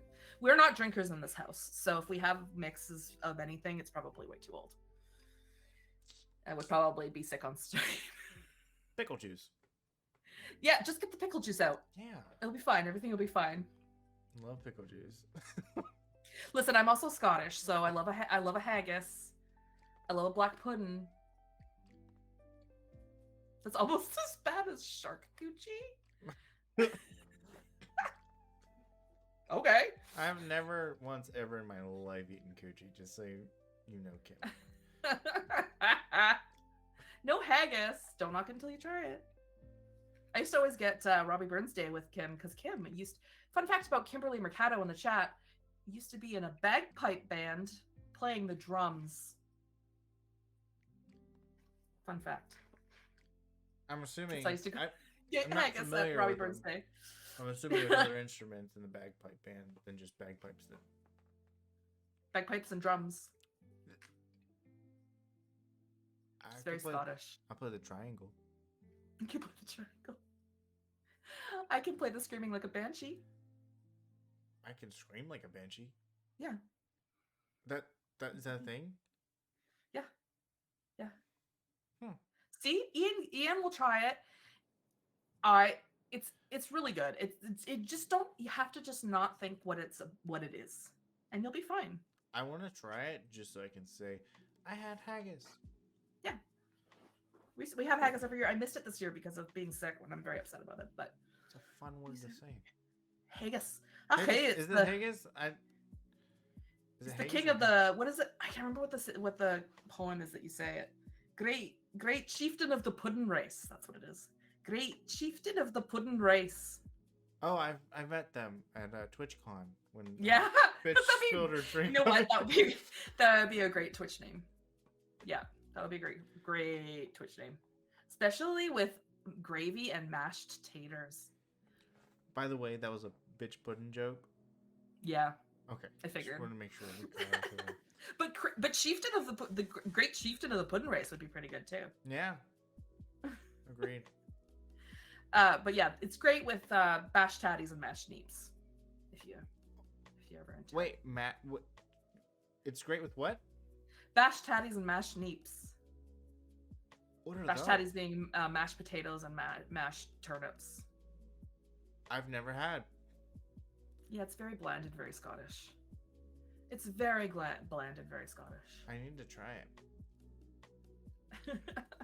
One day, you'll make it up here, and I'll make you some haggis. Actually, it's really hard to find haggis all year round, so we have to make it very specific time. How far are you from Has? I don't know where Has lives. Got a little extra Z's in there. I'm not sure where Has lives. I've never actually met Has. I've been in Has's stream a couple times. I think he's been in mine. But I haven't really talked to him much. I assume he's in Vancouver, so I'd be about an hour away from Vancouver. Because I want to, I was supposed to go to Seattle at some point and visit a few people there, and then I want to go up to Vancouver. Yeah, so Vancouver to Seattle is like, or Vancouver, either way, it's like about a 3-hour drive, I want to say. But I'd be close enough to see you. Yeah, I had to for sure. plan it. Absolutely. I mean, I'll be at TwitchCon too if you're coming this year. That's also true. You said you were, because your bear's going as well. My bear's going. but I'm also able to see more than once a year. Ty, I love that name. I'm making a new alt, Haggis the Christie. It's perfect. Love this. It's perfect. Or take the train. Yeah, there's trains that go between. Interesting. I've wanted to take the train down to Seattle. I keep talking about doing it, and I've just never done it yet. Maybe that'll be a good opportunity. Yeah. I do need to make it out that way though. Again. Now that I actually have friends out there. Yeah. Yeah, there's a lot of us. Hi, Seth. I'm just saying hi to the cuties in the chat. Hi, Seth. I might be bad for having a podcast because I'm just calling out all the cuties in the chat. I know, we're just like, okay, I love it. I'm bad at this. 2.5 hours? That might be right. But yeah, I mean, I'm about an hour out from Vancouver. Cool. It's an hour to an hour and a half, depending on traffic. Because the traffic around here is a bitch sometimes. Yeah, I live an hour away from DC. I know. It's so bad. It's so. DC, I'd like to go to DC. Well, if you ever do, let me know. Kim, please. Kim, please. Depends on time of day. Yeah. I mean, the traffic in Vancouver is really bad. Kim lives like 3 minutes from where I live. And works at the same place as me. So, I mean, she can also tell you, like, because my office is right downtown Vancouver. And it's like, I think it's probably an hour to an hour and a half. That's crazy. With particularly bad traffic, an hour and a half. In the snow, I've had it take 3 hours each way. God. I'm sure it snows a lot up there. We didn't have any snow this year. And I was really sad. Like, not... None? None. Oh, yeah, we had a bunch.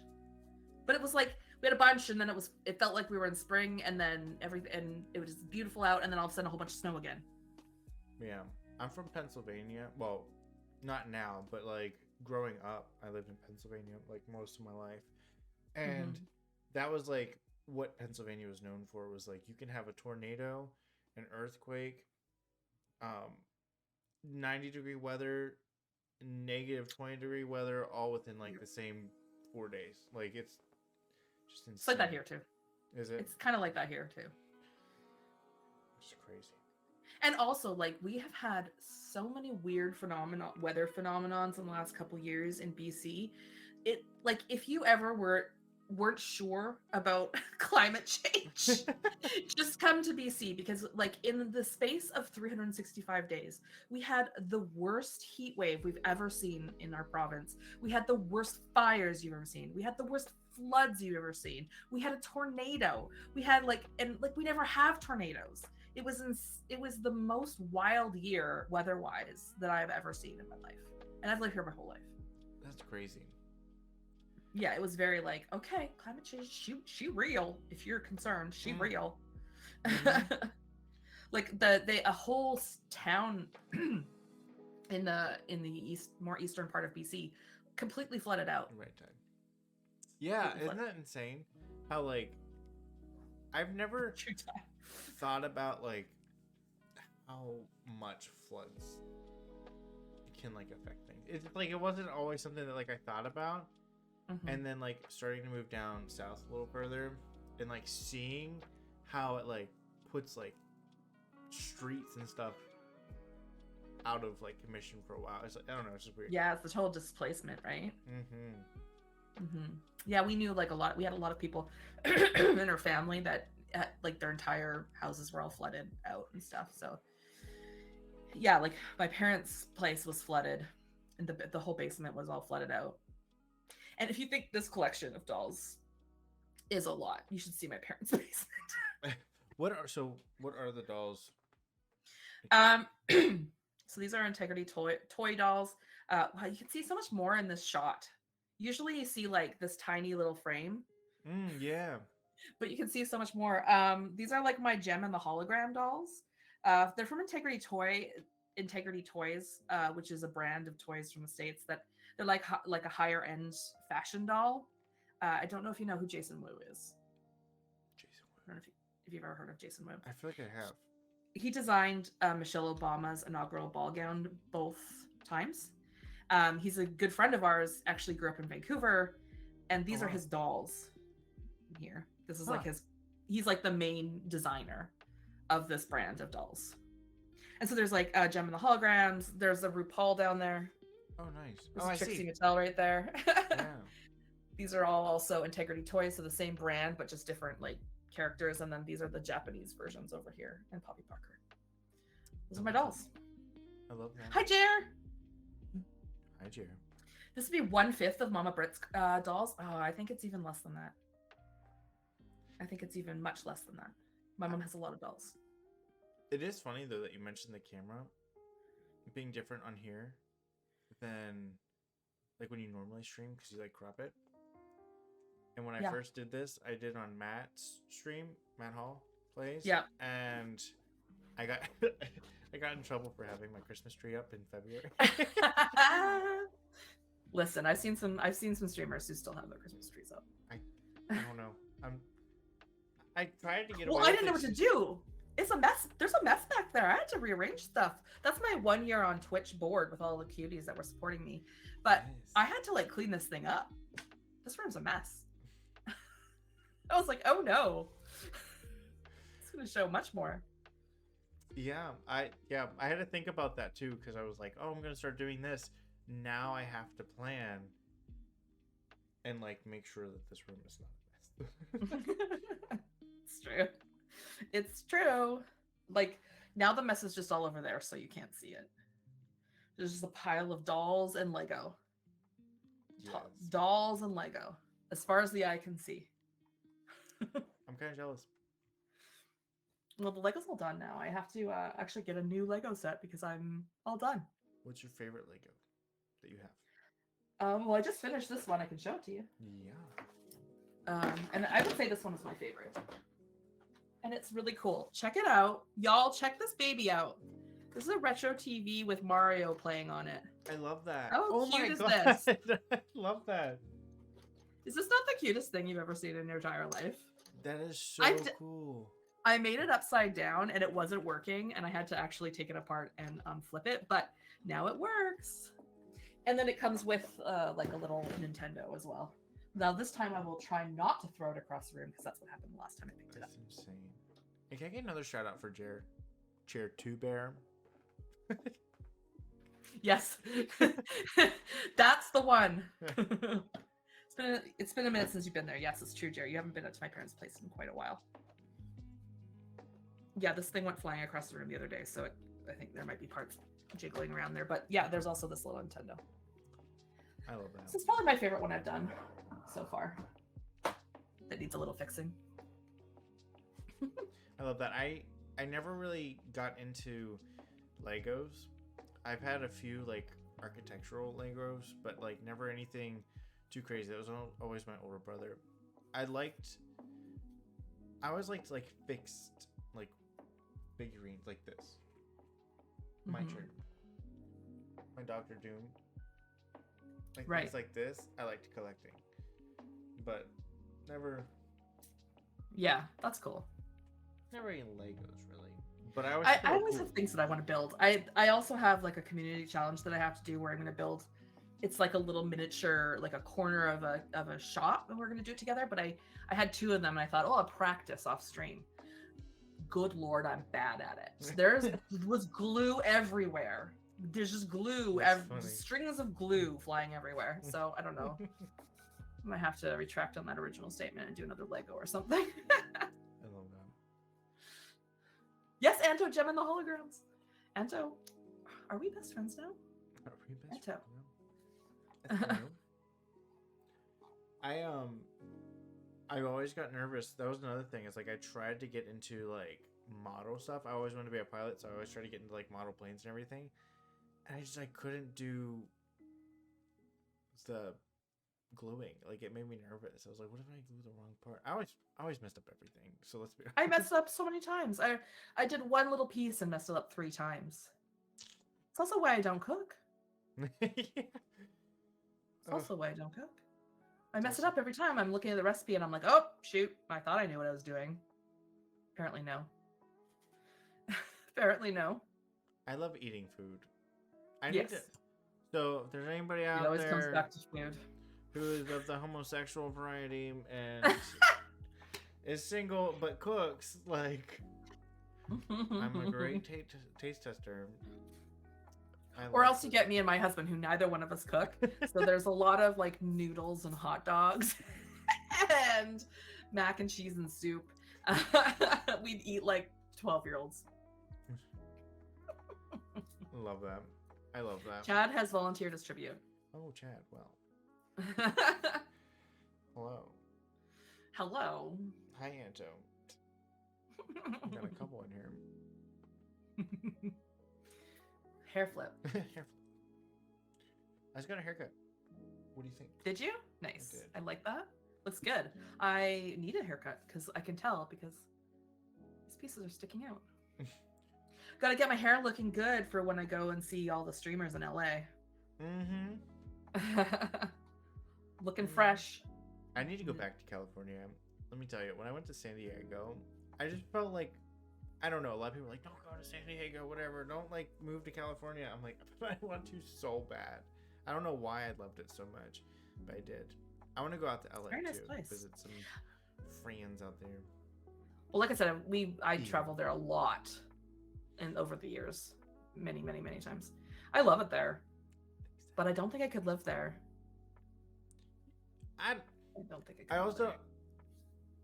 I also like went from like working all the time to like not working, and then a lot of my friends were there for work at TwitchCon, and I'm like, you get to do this for a job, and I was jealous, and I was like, I want to do this one day. Like streaming for a job? That would be, yeah, that'd be a dream. Oh, absolutely. I would love to be able to stream as my full-time job. So in 30 years, when I get to that point. Oh God, please, Lord, I don't have 30 years left in me, so I gotta move a little faster than that. I'm afraid. Gotta move a little faster than that. I'm trying to figure something out, like how to.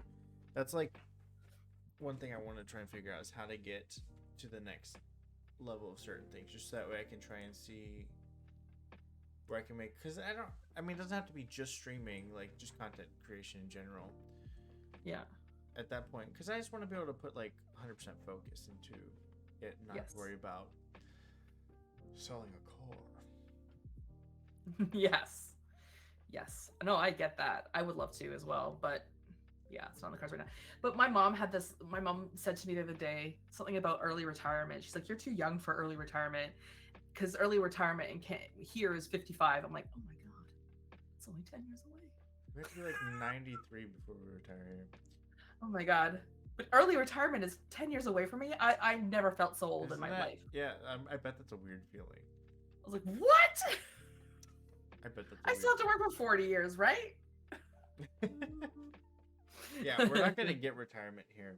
That's just not gonna happen for us. There'll be no more money left. Mm-mm. Yep, it's the same in Canada. It's the same concern in Canada. Yeah, I bet. For sure. I bet. We hear ya. We hear ya. Canada hears you. We hear you, even though we're whispering. We hear you. You look like you could be in your mid to late 20s. Honestly, it's the filter. The filter. I was just talking to my neighbor about how long-term care insurance. Yeah. Mm-hmm. Probably. Didn't France set itself on fire recently by upping the retirement age, possibly? But here's the thing too, like I wouldn't be surprised if the retirement age ups because we're living like everyone's living longer lives. They just want us to work as much as they can get out of us. Yeah, that's true. But is our quality of life there still at the later ages? I don't know. I feel like, I mean, I don't know. Somebody mentioned one time that, and it kind of like made sense. It's like all these diseases and all these things are happening at like older ages, and it's because it's like we're not really supposed to live that long. Yeah, I mean your body's deteriorating. So, well, this is a real fun topic. Yeah, right. I hope y'all enjoyed this section of this stream / podcast / vodcast. I'm such an upbeat person. Such an upbeat, yeah. My favorite part, personally. Thank you, Ty. Thank you, thank you Ty, for appreciating us for what we're doing here. Life expectancy is declining. That's an even more bummer of a topic. Let's move on. What about the pickles? Yeah. What was that about pickles? So what do you do in your free time? I like to eat pickles. I like pickles. I like pickles. Thank you for reminding me to find a sugar daddy or mommy. I need one. Shit. Shit. We all need one. Actually, you know what? It's funny because that came up amongst friends one time. We were having a conversation about like, oh, I need a sugar daddy or I need a sugar mommy, and I'm like, I couldn't. That's the thing is like I cannot. I don't let people pay for me for things, and it makes me feel weird. Like I want to, like, if someone like, oh look, I'm a broke bitch, and if I go out with like a millionaire and he's like, yeah, I'll buy dinner at McDonald's, and I'm like, I get guilty. Well, not like I feel guilty. I'm like, ugh, I'm not gonna make you pay $3 for this burger. Like I just feel weird. Yeah, I know. We're like flying away on the private jet. Like I would feel like awkward. I don't know. As much as I want one, I don't know if I could do it. A private jet? Or no. I definitely want that. Sugar daddy. Sugar daddy. Yeah, no, I'm like that too. I don't let anyone pay for me. Well, unless they sneak out and pay for the bill without anybody asking them to. That's the only time. Or eat the last fry. Same person. Is Jared the chat still? Is Jared lurking? Jared's like, did you just say eat the last fry? God damn it, Ritha. I'm an eat the last fry type of person. So was it Jared or Darcy? It was Darcy. Darcy, that's right, Darcy. If you're watching this in the background, you Darcy, don't know who I am. I will never forget. But I know who you are, Darcy. Never forget. Frygate 2004. I didn't think it was like 2004. I was 7 years old. Oh my lord. I was 26. I am 25 now. Yep. I was already older than you are now in 2004. But you don't look it, and that's all that matters. I mean, I try. it's keeping a little extra baby fat around here. Like I've been really doing smooths out that. the pores. It smooths out the pores. It makes you look young, and that's what I'm going for. That's the look I'm Now going I'm for, like and that's what I stick to. curious what I'd look like without facial hair. Probably even younger. It'd be weird. I definitely be get weird. hit on more now with facial hair than I ever did before. I was so afraid of gaining weight, and I feel like I get hit on more now at 200 pounds than I did at like 160. There you go. There you go. Yeah. And by Then more, what did you really have to worry about? Nothing. and by more, I mean I got hit on once at a Wendy's. This is a Wendy's, sir. The funny part is I never spoke until I moved down here. I never spoke a word of Spanish. I knew nothing Spanish. Really? And then I went on a date with a guy who only spoke Spanish, and we kept using Google Translate. So I said, "Screw that! I'm gonna learn Spanish." And I was learning as much Spanish as I could, and I got pretty decent in 2 weeks. And then for as much as you can in 2 weeks, and I went to a Wendy's, and the workers were talking about me in Spanish, and I knew what they were saying, and I was like, "Oh my god!" No. Yes. Awkward. Yes. Awkward. Oh, I loved it. I took Spanish in university, a couple semesters of Spanish. I love that. Now I'm gonna go listen in on people's conversations to see what they're saying about me. Actually, Kim speaks Spanish. Oh yes, Kim. Kim tried to help me speak Hola. Spanish. Hola. Hola. ¿Cómo está? Como es? Our friend who was asking if we speak Spanish earlier. I Yeah. mean, Kim, un where were poquito? you? a little bit? Nope. They wanted your 4 for 4. They did. They wanted my pickle.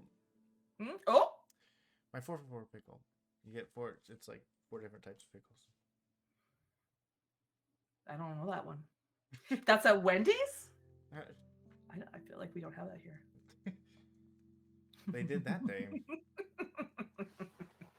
I'm a lurky. No, that's okay, Kim. We were just talking about how you speak Spanish. Split You're good. underscore pickle. Split_pickle. Split_4_pickles.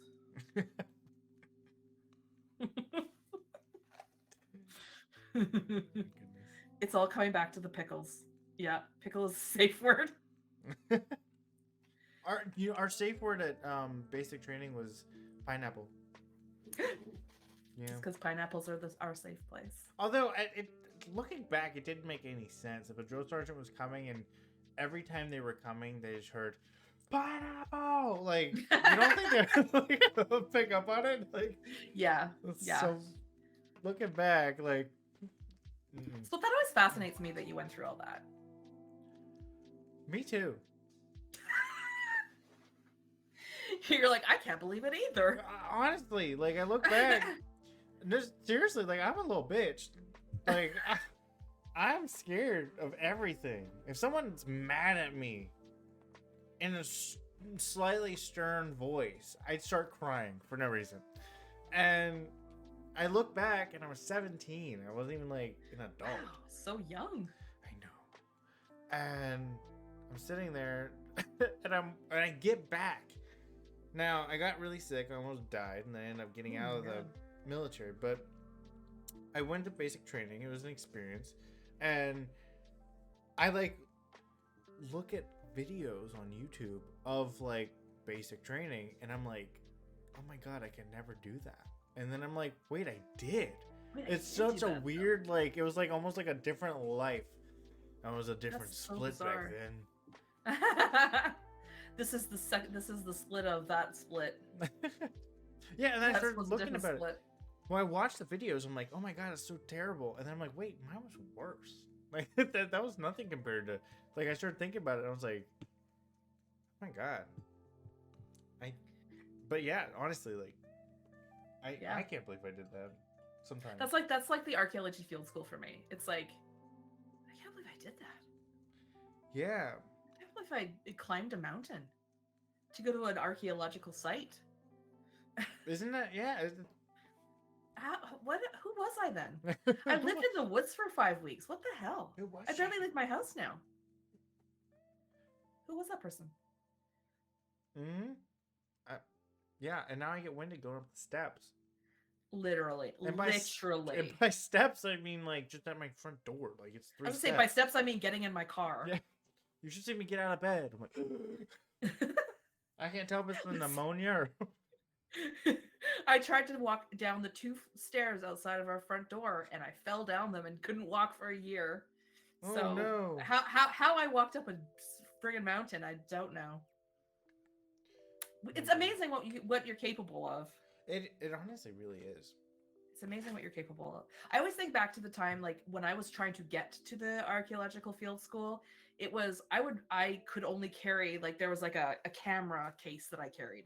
That's all I could carry because I was just like so winded, right? Mm-hmm. And then when my friend, because I mentioned that my friend broke her leg on the top of the mountain, and when that happened, I carried out of those woods in a 3-hour hike, carrying her on a stretcher.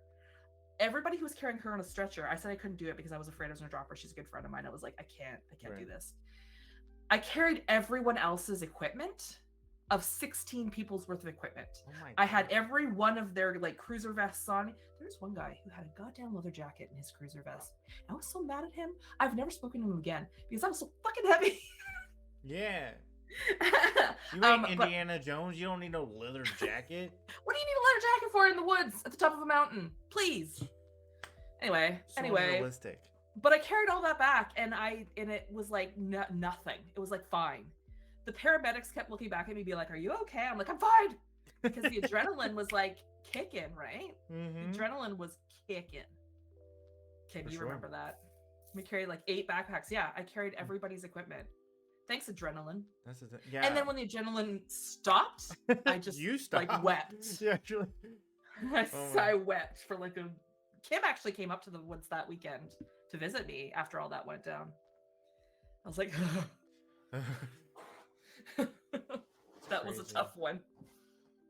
But yeah, it's amazing what you can do. Like I was actually shocked at the end of that it's a hell of a drug. It's a hell of a drug, adrenaline. Like the fact that we got through all that, I didn't think that. Of course, we had to do all this training before we went up there in case this happened. Mm-hmm. We had to train how to like, get the stretcher because the stretcher was stored somewhere in the woods, so we weren't carrying it back and forth with us. It was stored up there. There was a lot of training in it, and he's like, "Look, it's never going to happen. Like, we're not going to be. It's going to be fine." And then, of course, it happens, and you're not prepared, even though you've done all that training. You're never going to be prepared. Well, we kept doing the like if somebody passed out from heat stroke drills, and I was like, "That's." But did that actually happen?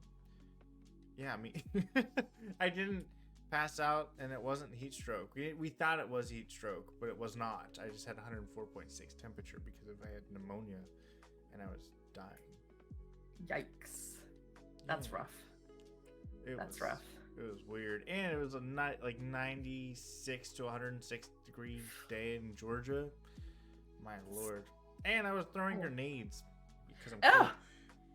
Badass. Yeah.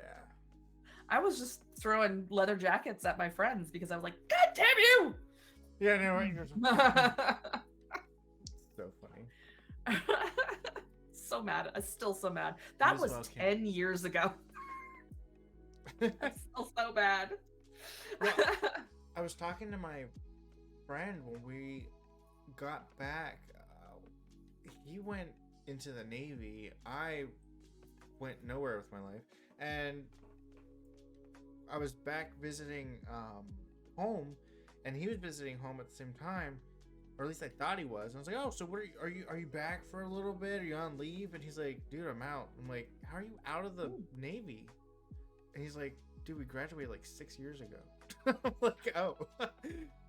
Wait, that was 6 years ago? Yeah, it's like weird. I'm just. Yeah, every time I think about that like. That was in 2013 that I went and did archaeology field school. Because in 2015, I was working a little bit with the university and went to, oh my God, I went with them up there, the same place, 2 years later, up in the bush, up in the mountain. It was just me and 2 other professors. And they left me in the middle of the woods on the side of a cliff and were like, "We're just going to scope out a few places. We'll be right back." And I sat there for like 2 hours thinking, this is how I die. Literally, this is how I die. I'm screwed. I'm never getting out of here. I went through a lot that day. I feel And that. finally they came back for me and we went back and I was like, I am not coming back up here for another field school. I don't think I can do it again. Because I was supposed to go back up. But actually that day I got a call from the job I have now and they offered me a job and I was like, yes, please. Yeah, anything. A nice pretty office job, okay. That's funny. Because like I literally was scared for my life. I could hear like animals and oh my god, yeah. I was like, I'm gonna die up here. This is it. This is how it ends. When we were I don't even know if I ever told Oliver about that actually. our... Surprise! When we did our it's called an FTX, field training exercise, we were sitting there and I'm gonna walk you all through it. I'm gonna be dramatic because I'm homosexual. I love that. And so I love that for us. there, and we're walking through the woods at night. It's pitch black. We're not allowed to use our flashlights because you're training and enemies could see you if you're using your flashlights. So like if you did, you had to like put your rain jacket over you and then use the map, whatever. But then when you came off, you had to like not use it. So we're sitting there, we're walking. There's a group of like 4 guys, and we're sitting there. And our drill sergeant's watching us with like night vision goggles. And we're all like walking there, we're like going through the woods like this, and then we're sitting there and someone goes, "Did you hear that?" And we're like, "What?" And they sit there listening. They hear. Oh no! We're like running like this. And that was the first original TikTok. Dumb ways to die. We're just like, oh my god. No. And then listen, there was a bear and a cougar in our campsite where we stayed. So, yeah. Hard pass on the snakes. Absolutely hard pass on the snakes. That's funny. Bear. Oh my gosh. The last time I went camping with a bear and cougar, I was with my aunt and my friend Zach. And I got that one. I got it. I'm not totally completely a loss. Yes. That's funny. But I had but also, so my biggest fears are snakes and spiders. Yeah. And in Georgia, oh god. And in Georgia, there's spiders. Now a lot of you are gonna make fun of me because of the size, but look, size doesn't always matter, okay? And it was about that big, and it was super like, you know, spiders with like long legs. Well, it had like short legs, but it was. Was it just a sassy spider? Is that it what was? Was that the impersonation? Yeah. Sassy spider. I'm gonna sit right here. I'm gonna scare the shit out of you. But they had like horns coming off like the. Ah. Yeah, I was like fucking horny spiders in fucking Georgia. Yeah. No, thank you. But what made it worse was like, you ever like go in your room, you're like, oh my god, there's a spider in that corner up there. No, not in Georgia. The spider's like, I'm gonna sit right freaking here, right in front of your face. But like at like face level. So you're walking and it's not like, oh, there's a spider up there. It's like, oh shit. I hate that. Yeah. So we made the tall guy walk first. So, because I was tired of getting like in your mouth. You know how I told you I slipped down the stairs when in this house? Like this was when I first moved here. There were still people building houses around us. It was very embarrassing. I slipped in front of everybody, but that's besides the point. So I couldn't walk. I was completely laid up. I could not use my right leg at all. I was a mess. Like day two of this, I'm finally back to work, or day 3 or something like that. I'm finally back to work. And I look across to the like dining room area, and there is on the ceiling the biggest fucking spider I have ever seen. I kid you not, it was like this big around. It was so big, and it was on the ceiling. And I was like, oh shit, that's a big spider. I am afraid. I'm afraid, and I can't walk. Now, Kalavek was sleeping. He had to work a night shift. So I watched that thing like a hawk so that it wouldn't get away, right? I'm watching it every 5 seconds. And then I look up, and it's fucking gone. It's gone, and I don't know where it's gone to. Fuck that. and I almost burned this goddamn house to the ground. Mm-hmm. So I was like, I can't, like, I was thinking about it all the time. I'm The still time. thinking about it. This was 2 years ago, I want to say. It was awful. And then one day, Calvek is on the couch, lying on the couch, and this fucking spider crawls up over the cushion and onto Calvek, and he throws it across the room. It was so big, we heard it thump when it hit the floor. It was so fucking big. And were you in Australia? No, I'm in Canada, goddammit. I've never seen a spider that big in my life. I called it Boris the spider. Boris. I was gonna call it Lionel Richie.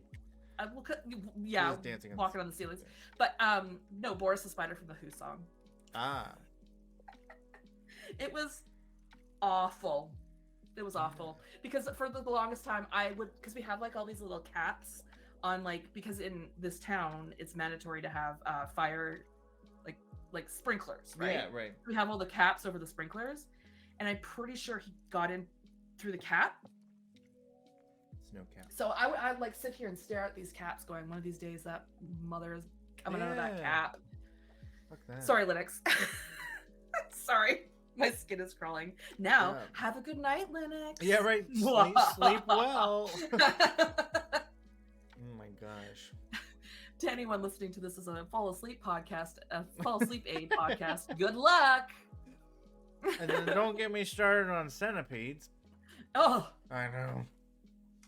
No, thank you. All right. I had a spider. I was in class one day, and out of all the freaking people and all of the places that the spider could have landed, it just from the ceiling just down right on my freaking arm. Ew, earwigs. Earwigs? What are earwigs? I feel like I've heard of them. They're so disgusting. So disgusting. They're like these. They have hell no! Yeah, those. Yeah. Mm-hmm. I remember I used to own a hair salon, and there was like this little tuft of grass behind the hair salon that was always just full of them, and it was like the most disgusting thing. Don't open the back door; an earwig might get in. Can you imagine an earwig in a hair salon? No, thank you. I get shut down pretty fast. Behind my ear, hurtling. Oh my god, no, not behind your ear. Sorry, I'm getting really worked up. I'm getting really worked up about bugs. Yeah, I'm not. I hate bugs. Me too. Me too. I was in France and there was a bee. I literally, like, it sounds dumb because it was, but I'm out walking in France. I get to explore a small town called Lyon. And we're walking through. My mom's at work because I went with my mom, and she's at work, and I'm just like, oh, I get to explore this place that I've always wanted to go to at the time. Like, French was like my passion. I wanted to learn the language. I wanted to meet the people. And then I went out and I was walking and I was exploring in France, and there was a bee and it almost hit me. So I turned around and I walked back into the hotel and I'm room. like, I hate France. I hate France. Never go back here again. Get wrecked. I love France. I haven't been back since. No, I love France too. I want to go back so bad. My camera keeps going blurry, but my boss is planning a trip to Paris, and it's making me so sad. I just want to go so bad. I'm like, as if I don't have enough travel going on right now. Right. No, I don't hate bees. I'm scared of bees. Okay, there's a difference. They're terrifying. I understand their importance and their roles, but my roles is not dying from looking at a bee right next to me. Would you die from looking at it? I would. You that allergic? Oh, I'm not allergic. I'm just a bitch. I am allergic, and so I don't not like them, but I don't want them anywhere near me because I will blow up. I blame my grandma, honestly. She's a very dramatic woman. I don't know where I get it from. But the way you said that, she's a very dramatic woman. She was. When we were walking, she said, let's go look at the flowers. I was like, 5 years old. She said, we're going to go out and look at flowers. But by the way, if I get stung by a bee, I need you. Look, I'm not being dramatic. I am being dramatic, but this is how she said it. She goes, and I shit you not, I'm 5 years old. I'm terrified of bees as is. And she's like, if we're walking out and I get stung by a bee, you need to take this EpiPen and you need to stab me in the leg with it. Like, she didn't, not like, oh, okay, you need to use this on me Not if the I get stung by using an EpiPen. I know. I was like, teach me properly. Like, she's like, not even trying to be like subtle about it. She's like, you know, Just most people stab like, you just and use punch it. You just do this, you do that, and then I'll be okay. I'll be better. No, my grandma was like, you stab me in the leg with this, or else I'll die. And I'm like, oh, all right, Grandma. Ty, I was thinking of you when we started talking about bees because Ty got stung by a bee trying to save the bee recently. Time. You know that bee probably died because it stung you. Yeah.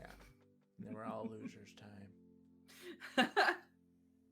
I talk about dramatic. When I one of the times I got stung by a bee where we realized I was allergic, I was like getting out of a pool using the ladder, and I felt something on my hand, and I looked at my hand, and there was a bee stuck in my hand, and I knew I was allergic because I had been stung before, and it was a small reaction. My allergy is cumulative, so the more I get bitten, stung, the worse it gets, kind of thing. Oh yeah. And I looked and I saw it in my hand, and I screamed bloody murder and jumped back in the pool. That was my reaction. Ah! Yeah. Jump back in the pool. I don't know why I thought that was going to save me. Did it not? Wash the bee off. Wash the bee off. Yeah, I don't right. know. No, my hands were blown up to the point where like this was all that was left of my fingers, of each finger. It was just a giant ball with these tiny little nubs. I had to see a plastic surgeon because my hand was so messed up. It's not pretty. Dang.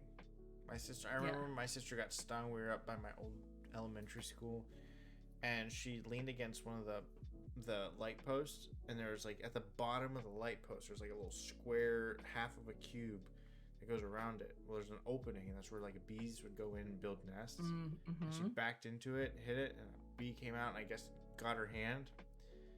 Oh my god, her hand blew up so bad. I was like, what the shit? Obviously not as bad as yours, but that was my experience. Because it's only because I got stung before. Because before that, I was at a sports day at school. I stuck my hand in my hand again. This poor hand has been through it. I stuck my hand in my shoe to make sure there was no rocks in it. There wasn't rocks, but there was a bee, and it got me, and my hand swelled up, but not as bad. And then the next time it was much worse. It's crazy. So if you learn anything from this podcast, it's to believe in yourself and eat pickles of all shapes and sizes and cuts. And do not judge the pickle by the shape or size or cut. Judge it by how it tastes, by its flavor, by what's inside. What's inside the pickle? Judge it by what's inside, deep down. Juiciness too. That's important. The flavor of the pickle. The flavor of the pickle. Grounded bees are the meanest. Next time you eat a pickle, you have to ask yourself, was this a life-changing pickle? If not, then why are you eating it? Then why? Why eat the pickle if it's not going to change your life? As philosophers say. Why eat the pickle? This is the deepest question of this whole podcast. Why eat the pickle? Why eat the pickle?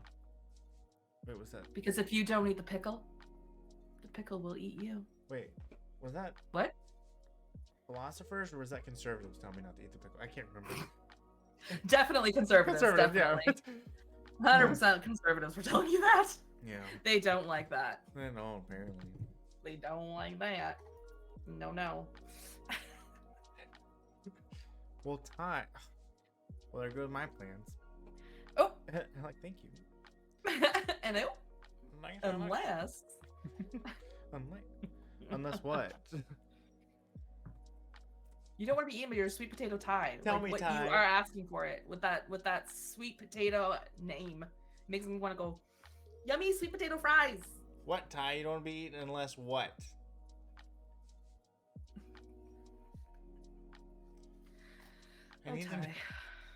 Ty's leaving us hanging. Ty's left me hanging. Always Ty. Rude. There's a chance. We have to guess on it, yeah. There's a chance. You're saying there's a chance, Ty. Mm-hmm. I'm. The Fifth Amendment. Oh, you're using your Fifth Amendment. Ty loves a typo for drama. Drama. You know my I know grandma? this. Did you get Guy. your dramatic effect from my grandma? I can say that because it's for the bit. For You can.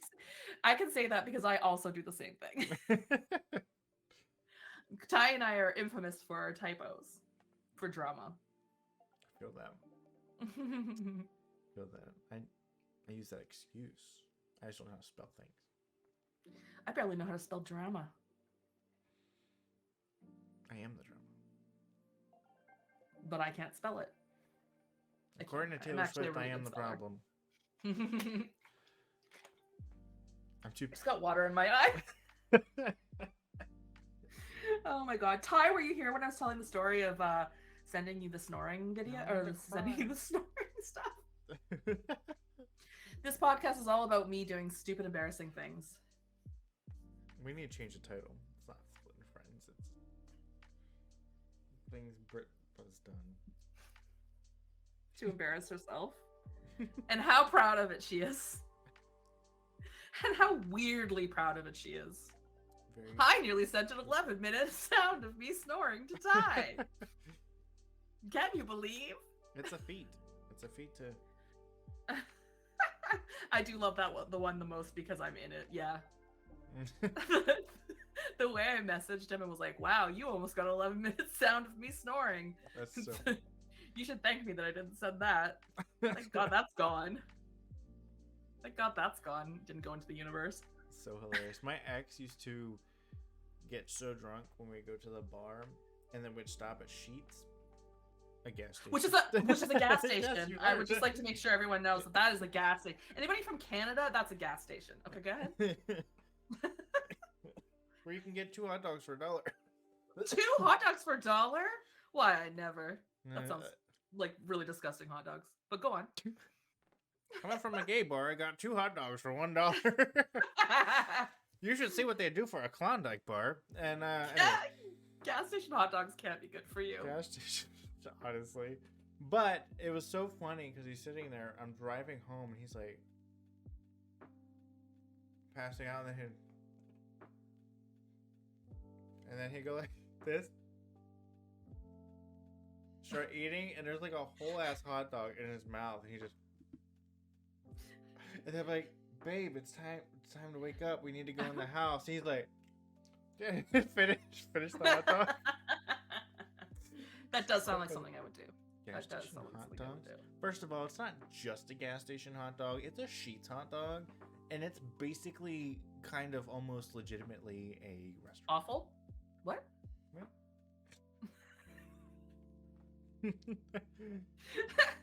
Awful what? Oh, Intoxicated. Cam wants you to dance, baby. Dance. Cam said, dance for me. Dance for me, daddy. Dance for me, dance for me, dance for me. How are you intoxicated? Cam, I love you. I was fortunate enough to meet Intoxicated at TwitchCon. Nice. I'm looking forward to meeting Intoxicated at the next TwitchCon. You will I get love Cam. booty envy. I don't know. I have quite the booty to be You have quite the booty. to be compared. I love Cam. I don't know where. Like, I don't know. I feel like you might have me matched. I feel like we met not that long ago, but just became very close very quickly. I love me some Cam. How can you not? He's a cutie. Such a sweetheart. Very cutie. Mm-hmm. Very cute. Mm-hmm. That's what I love about Twitch, though. You find these people, and it's just like that. It only takes you a minute to realize this person is like is the best, and I love them, and I just want to spend all my time with them. Yeah. Like Britva. Just please. How dare you? Britva wouldn't even You like patronize me. in I'm real just kidding. Please. life. A twerk off? It's a booty off. 2 booties enter and 1 booty leaves. Not like it's a bad joke. I see before me 2 booties. 2 booties stand before me. Don't Should be fuck stand it up. before me. No, you, Cam. No, you. No, I mean, listen, I've found some of the most important people in my life through Twitch, and I am very, very grateful. So I will just say that. honestly, Very grateful same for this platform. for this platform. Like, I mean, obviously, I'm very good friends with Ian and Connor and Ty and Cam and all these cuties, and I'm very, very, very, and Icy. I see Icy there. I'm very, very lucky. I love that. That's one thing I do like about social media. I feel like I want to say social media just because I've also gotten like a lot of close people from like TikTok too, which is weird because TikTok's so oversaturated. Yes. That like I don't know anybody from TikTok. Like, and every time I go into a TikTok live and people are like, "Wait, you remember me?" I'm like, "Yeah, I mean, you came in quite often." It's like that's not normal on TikTok. That's not normal there. Yeah. Right. So it's like, but I have met like my best friend down here is Zach, and I met him through TikTok. He lived in Buffalo, New York, or wherever he's living. I think he was in like Winchester, Virginia, but he's from Buffalo, New York. I'm from Pittsburgh, and like I happened to move here, and he was happening to move here, same time. Very coincidental. Very coincidental. But it wouldn't have been without TikTok. It wouldn't have been without Twitch or anything that I would have met a lot of these people.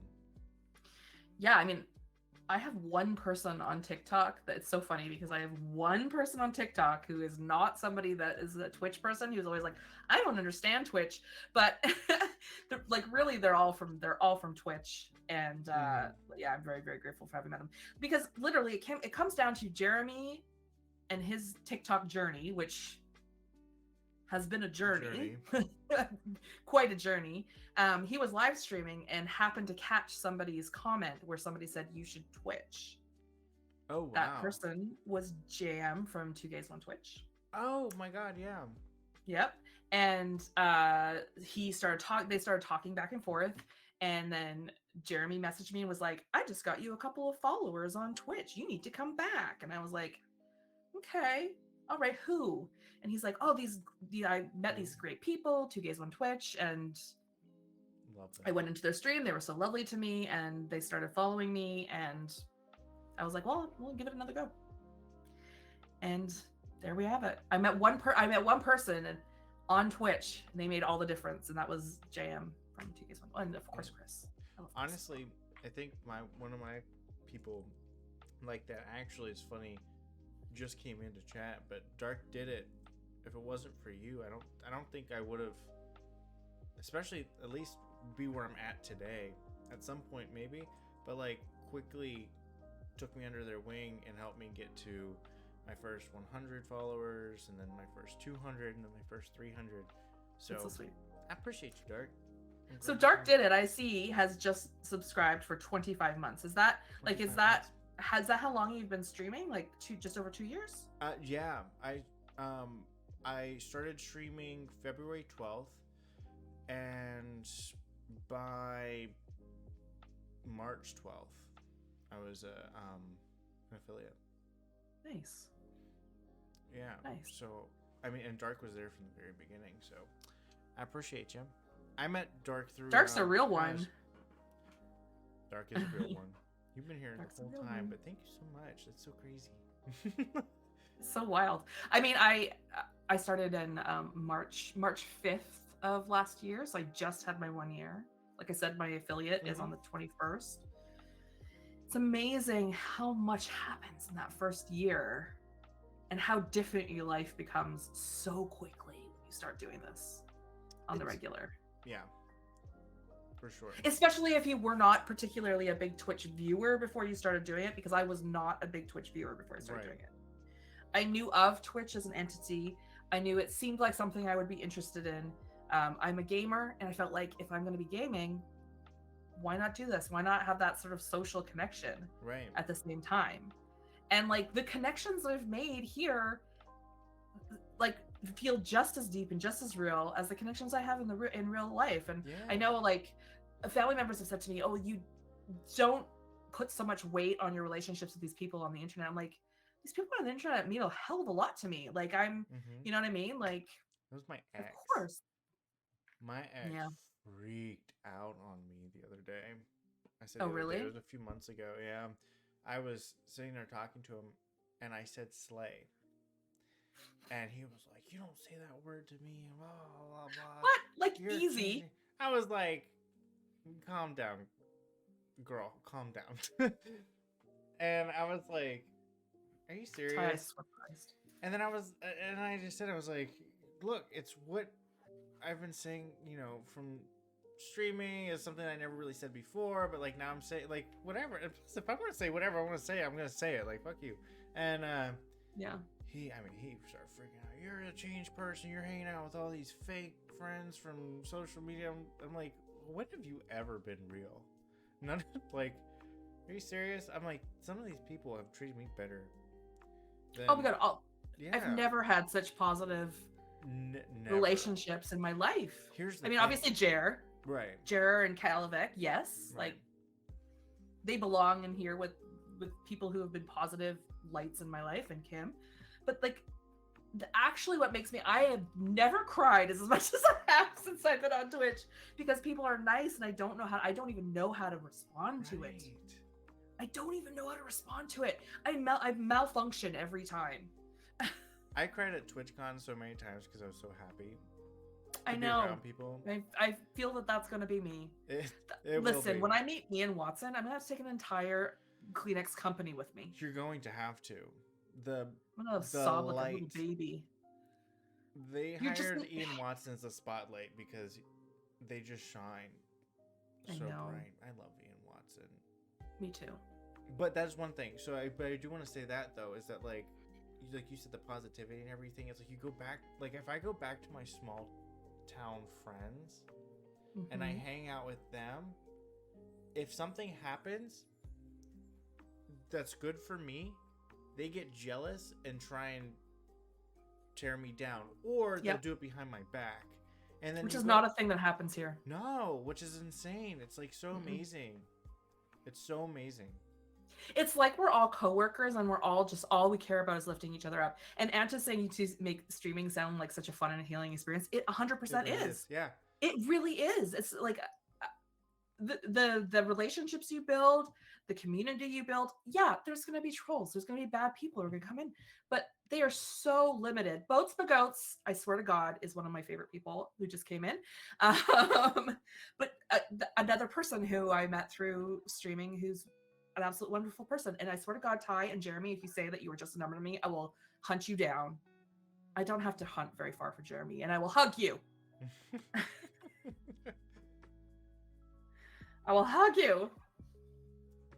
But yeah, I mean, there's different communities within Twitch and there are some that are not good, but we have found ourselves like you'll never find me, Jeremy. I know where you live. We have definitely found a wonderful part of Twitch where everyone is so loving and so will build you up so much. And I have had people tell me that that's a bad thing, and obviously, I don't listen to that. Yeah, right. I don't know how it could be. Really, honestly. I think it's just, again, people get jealous of seeing you happy. That's one thing I never understood is people get jealous of seeing people happy. Like, what? Say that to yourself so many times. Like, why? Like, what? How does it even, like, that thought process even come about? Well, and then it's like my response is always, I met my husband on the internet. We've been together for 20 years. And like, what has he turned into a psycho? No, not yet. But we've been together for 20 years, almost 21. So I'm like, and they're always like, oh, that's different. I'm like, why? Why is it different? Why is it different? Right. Because I've had this time to get to know him. Well, I'm sure 10 years down the road and I'm still friends with these people who I say I'm going to be friends with for life with you. We're going to be friends for life. Finn, there's another perfect example. Flustered Finster. I love Flustered Finster. Enjoy your walk, Jared. You're good, Jared. Love you so much. Yeah. 10 years down the road, you'll be. I'm not when you can't say that about this person because I'm still friends with them. So hey. Right. But also, again, I think my ex was just jealous and trying to throw stuff at me too. Because Mm-hmm. one of the things that he said, he was like, "Well, that's why none of your friends back here. You said you changed. And that's why none of your friends back here like reach out to you anymore." And I'm like, they're always reaching out to me. All of your friends that don't talk to you the way they talk to me is because I don't treat them the way you like do. Like I want them to do well, so they want me to do well. Like I don't know. I feel like a lot of times, people give you what you give them to. Here's the thing, Split. There's nothing wrong with changing either. If you are learning and growing and changing because of something that you didn't understand before, and you're making changes, there's nothing wrong with that. Right. There's nothing wrong with that.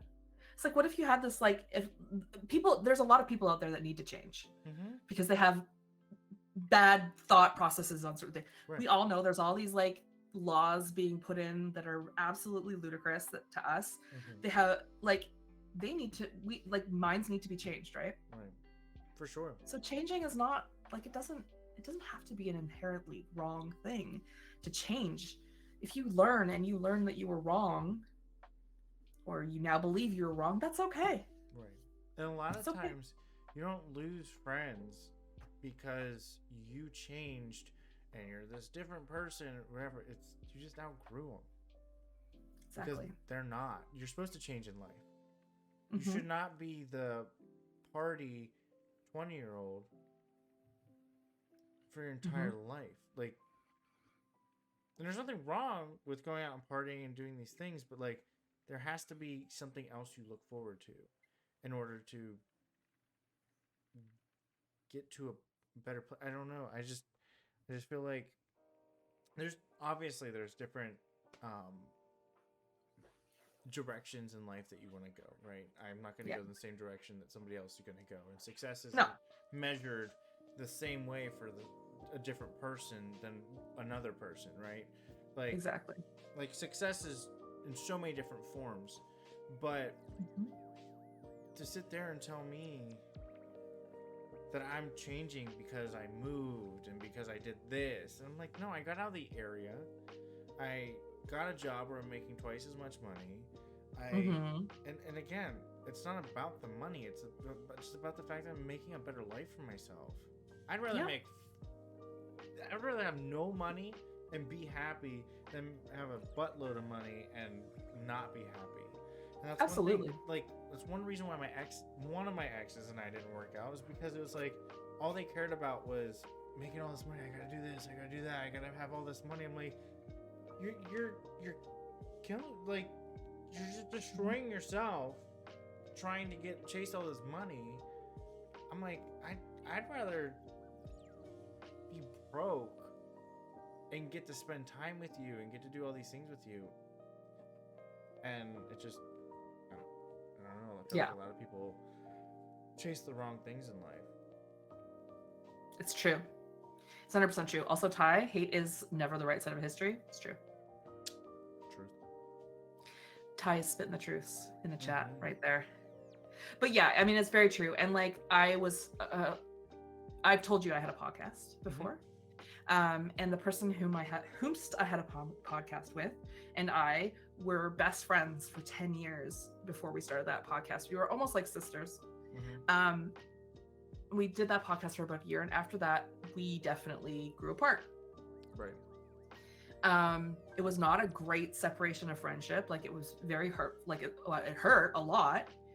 But you know what? Like, now I look back at that, like 4 years down the road, 5 years down the road, I think that like I would not have done the things that I have done if I had stayed in that relationship with her as a friend. I would not have it. I would never have had the drive to make any kind of change. Like, since then, I have changed my job, my roles in my job. We've moved, we've made all these huge life changes. But I feel like if I was still there, I wouldn't have made those changes. And these changes are changes for the good. And you're very right. Like, you've just outgrown that situation. Just sitting in someone's basement for the rest of your years was not the tea. And at the time, it hurt a lot. At the time, it hurt a lot. Remember, friendships breaking apart can be as painful as any other kind of relationship. It's true. The grief can be really, really real and really, really bad. And mine was. But in the end, now I think back on it and I think I wouldn't be here. I Yeah. wouldn't be doing what I'm doing today. I would I never have had the confidence. I struggled, I think, making friendships with people because I was always away. I was in a different spot mentally. Like when I was in high school, my friend's senior year, when I went into senior year of high school, I just got back from basic training. Mm-hmm. So like I went out, I was going and doing these exercises, I was doing these things with people from all ages, but they were all adults.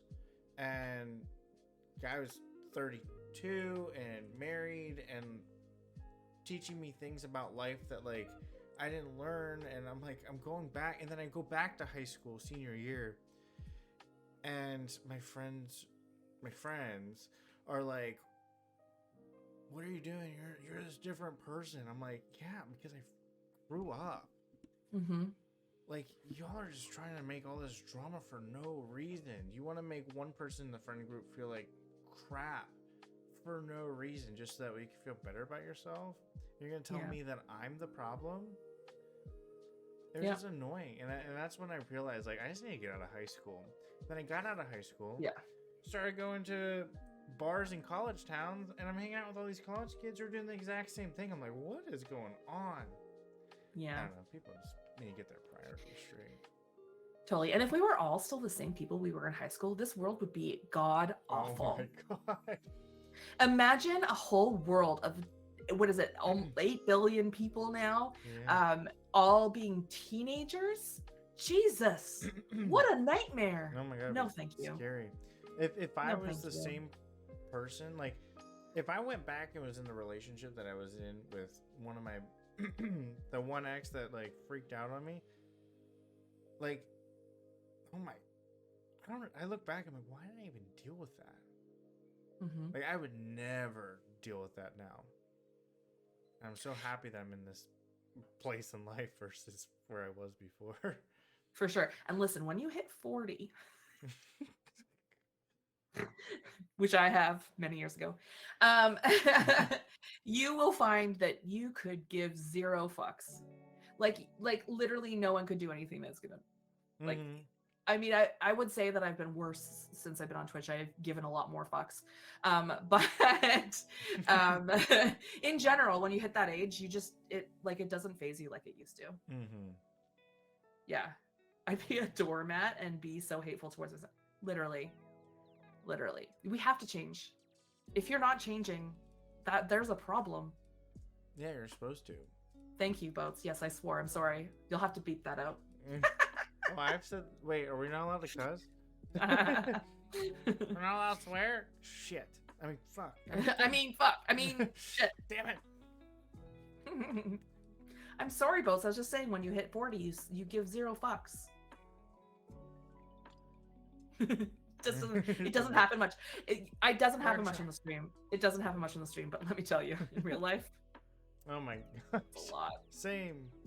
So funny. Do you know what's really funny? Is both my mom and I were the exact same. Like, we like followed this whole thing where it was up until junior year, we were known as the people at school for not swearing. Like, we would not swear.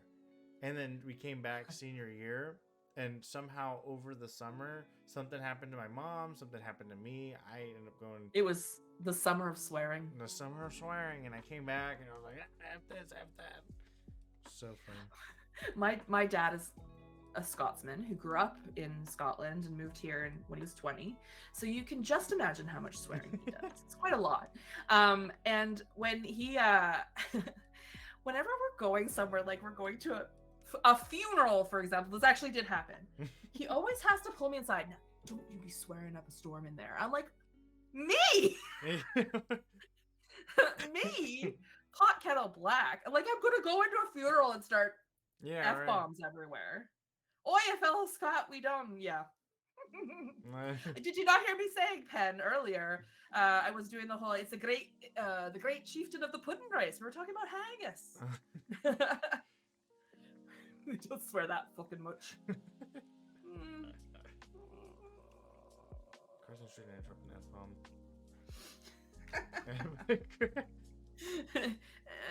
Do you not swear that much? All right, that was a blanket statement. I take it back. But like, my dad swears a lot. Let's put it that way. I thought it was spelled fuck. So For anyone who's interested in my terrible Scottish accent, I do a Scrooge McDuck impersonation on my TGV streams. Oh my gosh. That's so It's funny. terrible, but everyone seems to love it. I think it's god awful. And I That's hope so my father never hilarious. sees it. Scrooge sends me. I hope my father never sees that. I will be disowned. Be disowned. Not for Scrooge McDuck. I've even started using that voice for Tom Nook. Because Tom Nook is essentially Scrooge McDuck in Tanuki form. Scrooge and Tom Nook, exactly. Finn gets it. Finn knows. Finn's seen it. Finn, go to bed. Finn knows. Finn, go to bed. I thought you were supposed to be in bed. Past your bedtime. But you seem to have a great family on Twitch to fill the hole. You need to finish your day. I wouldn't say I have a hole in my family. I mean, maybe I will after he's disowned me. Yes, you're right. My swear happens in the middle of band class. I mean, shitty ass biscuits. Shit. Not the shitty ass biscuits. Not that. Good So night, chill. Finn. Oh, my my playlist is just on YouTube. I go to Lo-Fi Girl or whatever their name is.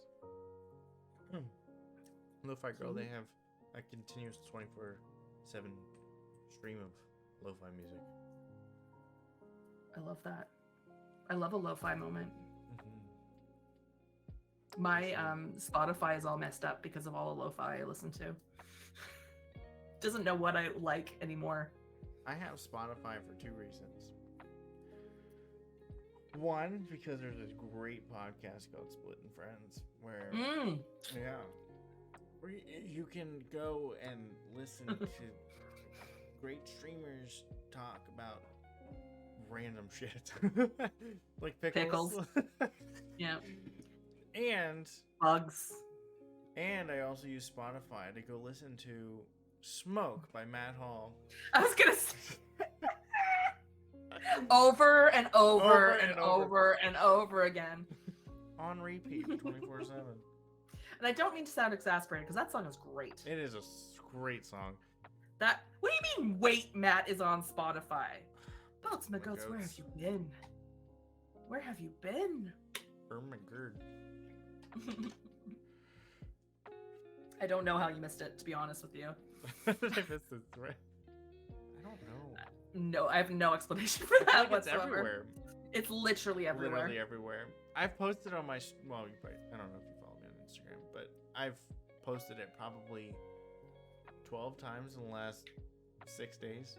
I have been meaning to make a smoke command in my stream, or like an auto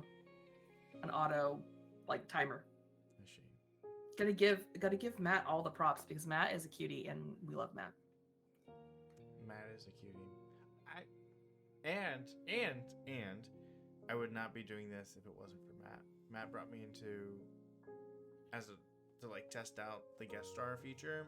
Yeah, that's And right. If it wasn't for that, I would not be doing this right now. And if it wasn't for me being Britfa's first raid. You were my first raid. The first person person I ever raided. It's so crazy. It's so like it was crazy to me. Austin, hello. Hi, Austin. Yes, you were the absolute first. My hair is really bugging me. You were the first person I ever raided because I didn't understand raiding at first, but then once I figured it out, I'm like, oh, I'm gonna raid Split Owl. I don't really know this person. I've seen them around. And the rest was history. I'm still shocked. I was curious on why but it's awesome. I didn't really know anybody at the time, but I had seen you around. I do get around. Thank you, Anto. Do I sound far to everyone else? Is it me or you? Me? Oh, Split. Yes, okay. Is that a thing? Do I always sound far? Near, far away, wherever you are. I'm Canadian. You can't sing Celine Dion in front of me, actually. You just can't. Calvic, what? Split is a bit far back, or Britt is finally close enough to the mic. Please. Calvic and his sound. Do I He's sound always better? harassing.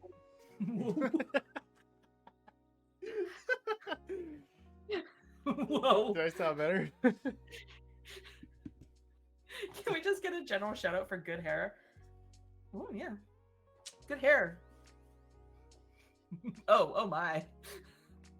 Okay, I have to tell you that Calavac used to be a sound guy. He used to work for a sound company. That's why he's always picking at my sound all the time. Please do. I need help with sound, so help me. So help me God. So I need help with my honestly. sound. Honestly. Balance those levels, people. That's what Calavac says to me every day. I wake up in the morning, he's like, balance those levels. Balance them. Do it. Words of wisdom from Calavac. So funny. Everyone's hair is spot on. Y'all look fine today. Ooh, fine as fuck. There's some hair props going on in the stream. I love that. Much appreciated. Especially because I just got a haircut, and right before I got a haircut, one of my coworkers comes up and goes, "This is the first time I've ever seen you have messed up hair." And I was like, "You're right." Yes. Like, yes. No. Meanwhile, Calavac hasn't had a haircut in like 6 months and went to the McDonald's, and the girl was like, "Nice hair." And you know what? You want to know the best part? You want to know the best part about this whole thing where Calavac got told his hair was nice? He came home and he's like, "I don't know if everything is in the bag. They're always messing it up." And then I open up like, "She gave you extra fries." She liked your hair so much, she gave you extra fries. That's hilarious. Damn, Calavac. Sending you from McDonald's more often. Seriously. Come order McDonald's for me. That's a me move, to be honest. There you go. Calvac's got game. It lost to an egg. Calavac. That's so rude. Hold on. Let's fix that. Just real quick, I'm just gonna fix that. Drop it in extra parfait. There you go, Calavac. No more ads for you. Something about a dog and new tricks. That's my husband. That's my husband. He's an interesting one. I feel like would have to be. Yeah, to keep up with me. Like, yeah, I feel like it's kind of like a needed thing. We need matched crazies. Yes, we do. I've yet to find it. That's why I'm single. I'm single, everyone. If you're watching, I'm single. Just saying. Did I mention I'm single?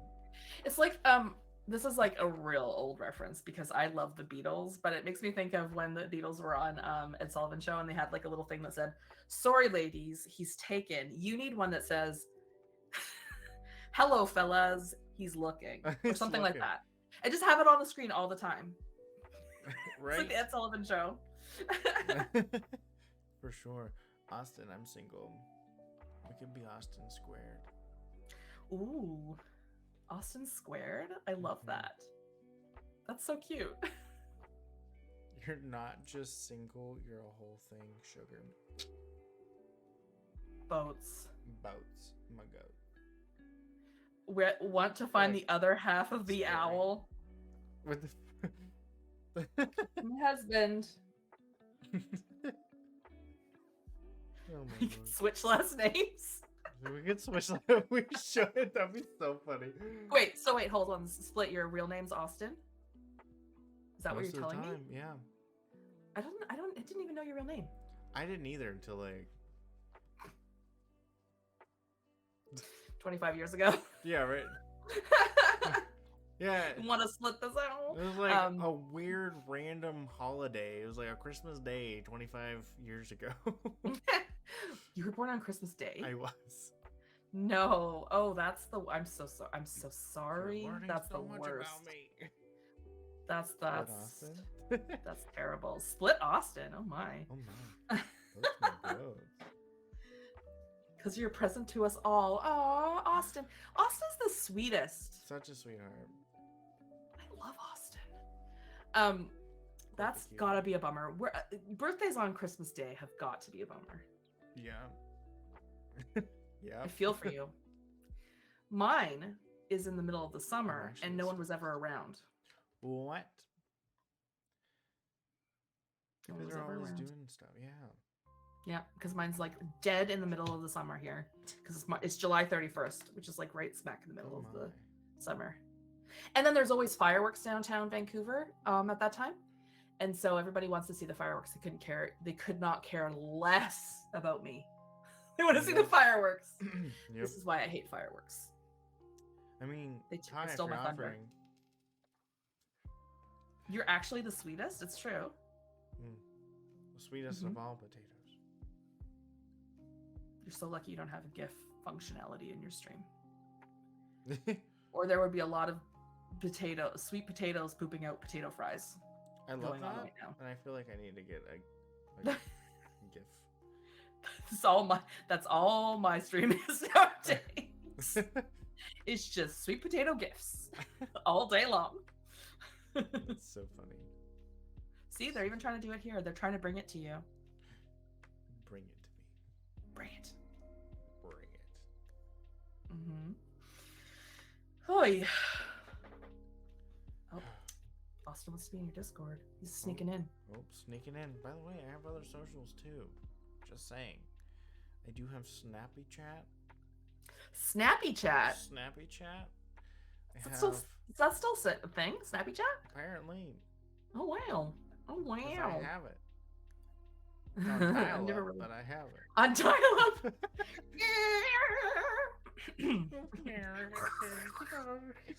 Connect 2400 baud. You will see my snap in 24 hours. Mm-hmm. Snapple Chat. Snapple Chat. What is this drinking concoction? I have a story about Snapple.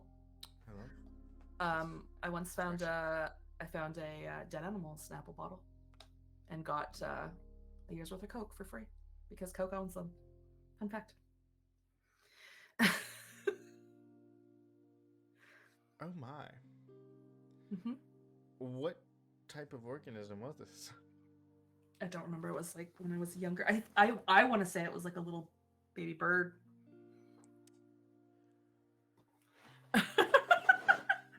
Why do I have such weird stories? Why? It might have been a mouse. Might have been a mouse. Literal nightmare. Yeah. When you open your bottle of Snapple and then something bobs out of it and it used to be a living creature and you're like, okay, all right. And put the cap back on. Never drink Snapple again. True. Yeah, it probably was a mouse. I don't remember. It was drink G Fuel. Tea. Code split out. Or tea. Or tea. Or tea. I don't know if Snapple's still a thing, but I'll tell you what. I'll tell you one thing, Antero. Oh. Ganto, sorry. I will never drink it again. Yeah, right? Never again. Nice. Ghastly. All right. We need to do this again sometime. Okay, this was fun.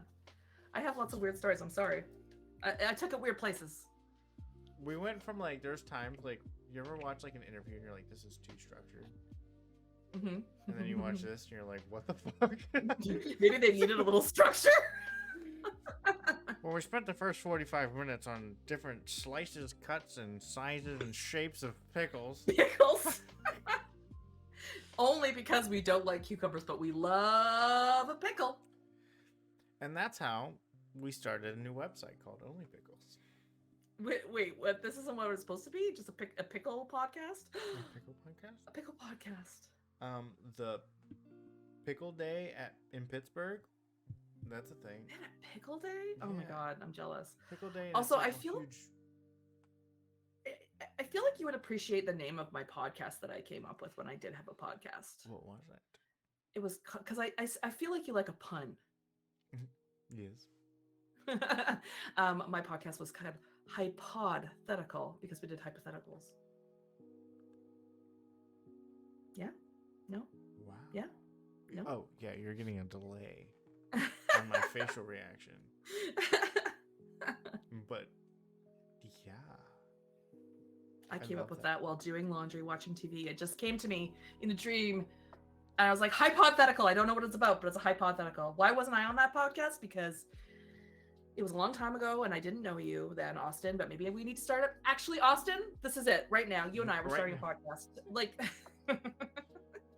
first guest should be another Austin. yes, first guest, Austin too, Electric Boogaloo. And then it's just Austin and I getting married. Yes, the podcast is Austin and Austin getting married. Oh my God. No, you guys have a podcast that's just Austin and Austin. Austin and Austin. Or Austin squared. Austin squared. Or if we take our last names and we flip them and nobody knows, then it's just flipped. Mm-hmm. Yes, the podcast is Austin and Austin getting married in Austin. I mean, it writes itself. Austin to Austin. Two Austins, one Twitch. Oh, wait. Sorry, two gays, one Twitch. I'm sorry. Yeah, but it's different. It's two Austins, one Twitch. Two Austins, one. Yeah. Hypothetically, what if we married? Would you take my name or would we switch credit scores? Oh my God. I love that. What if we had the So same good. credit score? We just swapped it. Swap names and credit scores wouldn't really matter. You could swap credit scores. They're the same, so it doesn't matter. No one will ever know. Is that an option? Not that I know of. Not that I know of. Awesome. We have to get to you on this. Get Austin on this podcast? Get Austin on this podcast. I feel like it should be a thing. Austin, I got you an invite. Got you, baby. Austin and I flirt with each other all over Twitch. It's really a thing. So if you are going to marry Austin, you're going to have to know that I will be flirting with him and he will be flirting with me. But nothing will ever come of it, so it's fine. Calavec. Harmless flirting. I'm coming for you. Oh, Calavec flirts with everyone on Twitch, particularly Ian Watson. God, does Calavec like to flirt with Ian Watson? Oh, Calavec. Aces flirting? Never. I know. Caladaddy, I'm coming. That's all aces do is flirt, apparently. That's all aces do. Flirt. I'm a flirty ace. Sorry. Flirty ace. Sorry about it. I blacked it, so you backed it, so now Austin to Austin needs to happen. Look at that. Austin now has a sub. Austin has a sub. Wait, did we switch that too? You're a sub now, Austin. Ooh. There you go. It's gonna happen. I look forward to the day. I'm so glad that we came up with this on this stream. Mm-hmm. Can I have producer credit? Yeah, for sure. What if? Yes. Can we have our first guest as Stone Cold Steve Austin? That'd be perfect. Just everyone named Austin. How many can you think of? Stone Cold Steve Austin. Stone Cold Steve Austin. I'll wait. Was it Austin and Allie? Is that a thing?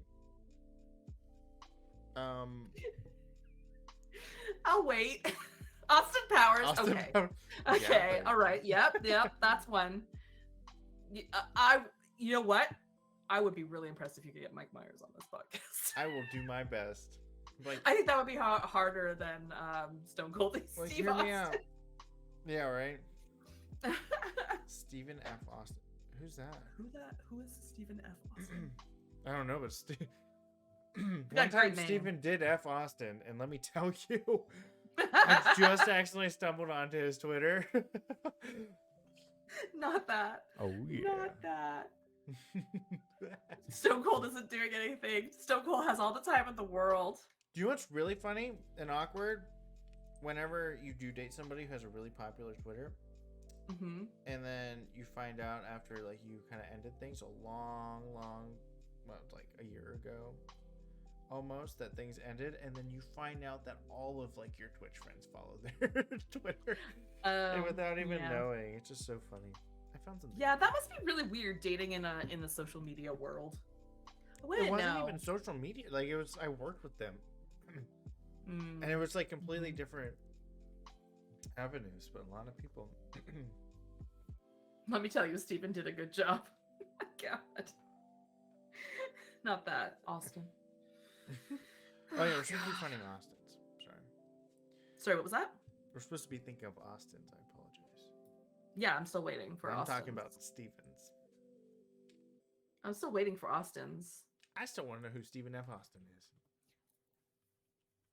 A famous Austin, apparently. Because I need to slow down my oversharing.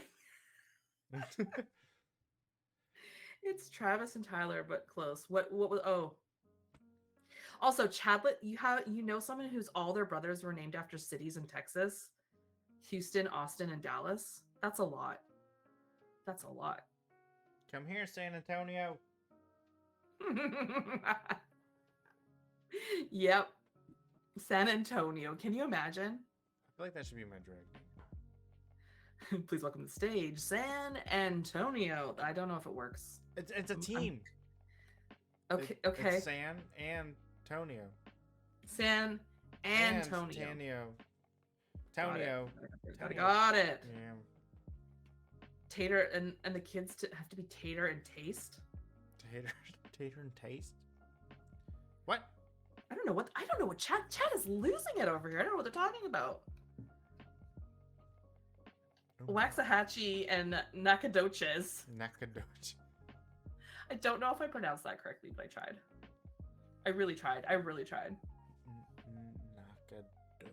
Nakadoches? Waxahachie? Nakadoches? Now we're just saying sounds. Syllables. We've degraded to just random syllables. Well, we need to plan a time when we play a game where we escape from prison that we don't know the title of. And I love escaping from prison. It's one of my favorite pastimes. Me too. I was just gonna say. Along with finding a famous Austins.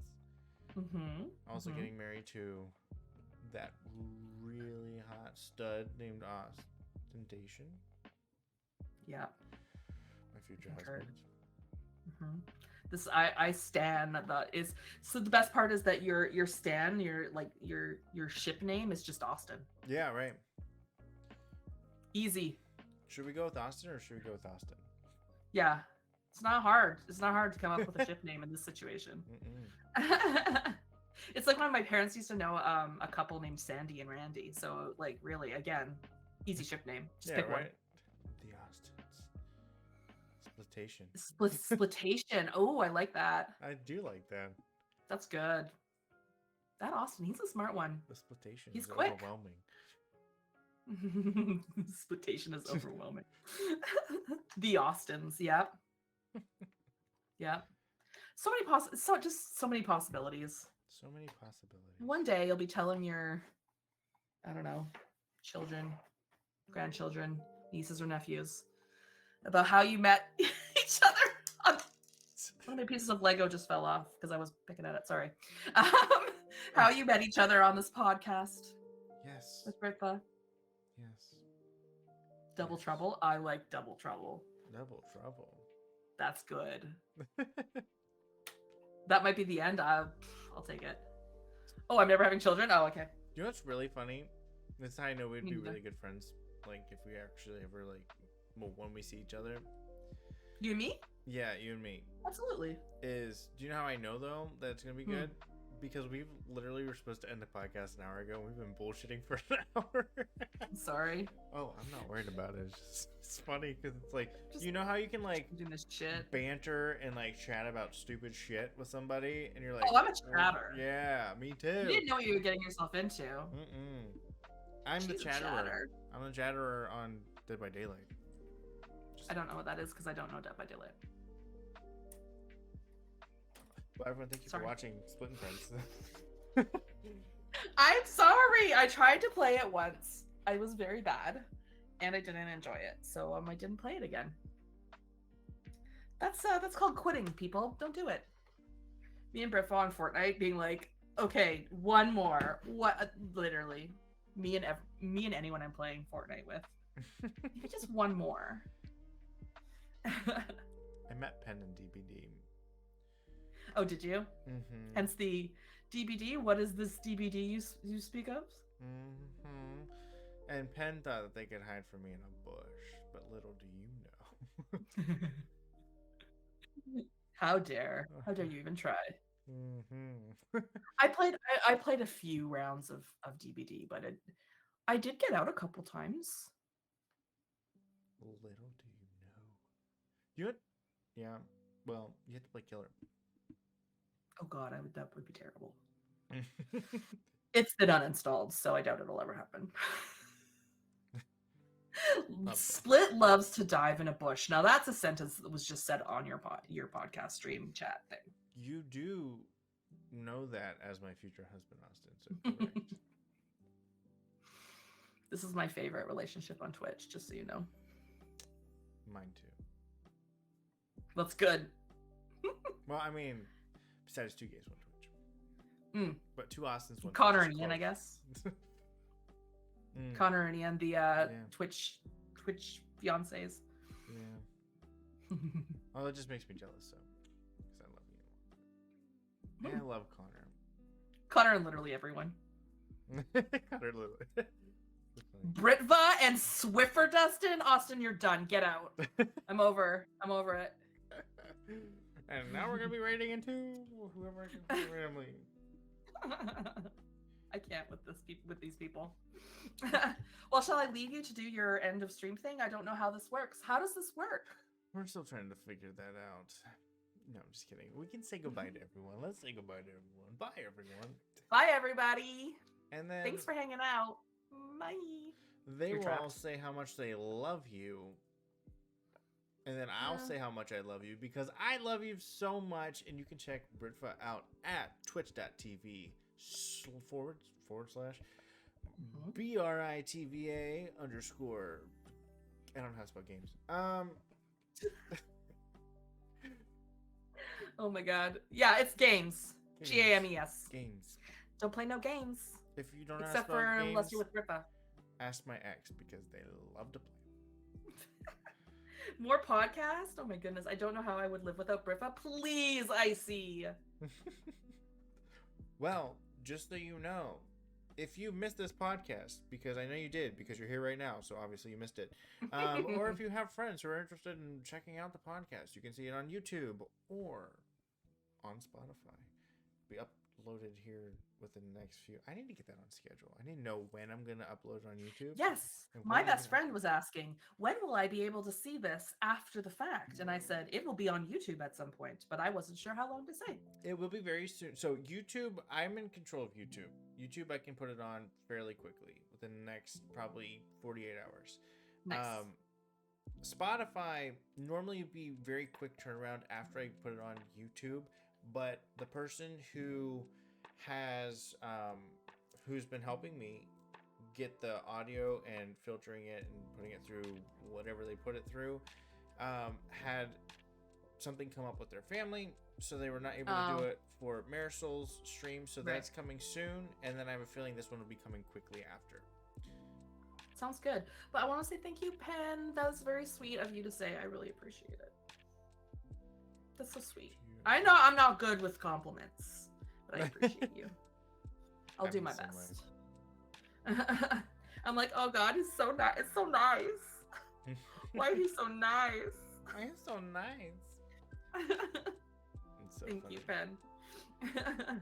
But Britva, I appreciate you coming on with me and help being a part of the experiment. I know I've done this a couple times, but still in the early stages, and we're trying to get everything together. And I just adore you. And I adore you. Can't wait to have you back on. I think I need to have you and Ian on together. Imagine dragons. Imagine those dragons. Imagine them. That would be really fun. I think that would be cute. Yes, I think it'd be so cute. And I can't wait to do it. We gotta plan it. Yeah, I'm down. But I appreciate you for coming on. Thank you for having me. Thank you. I appreciate you. Shall I just hang up? What do I do? What do we do? Do I go? I don't know. I feel like I'm on what's that? Where you This used is to skip on awkward. people. That's so awkward. I'll Chat talk to you roulette? later. Chat Chat roulette. roulette? Yes. How do I even know that? I don't know. I've never used it. Okay, should I just hang up? Should I just hang up? Okay, bye. Bye. Bye, everybody. I'll talk to you soon, Split. Love you. Bye. Love you. I'm leaving. Thank you all so much for watching. This one went a little longer than usual, but I appreciate it. I appreciate everything. You all coming in here and supporting my dreams as a podcaster. But I do really appreciate it. And we're going to raid out here in a minute. But I wanted to again remind you, if you haven't yet, make sure to go follow Britva at twitch.tv/Britva_games and on Instagram and on other socials. I'm sure you can find on a link somewhere.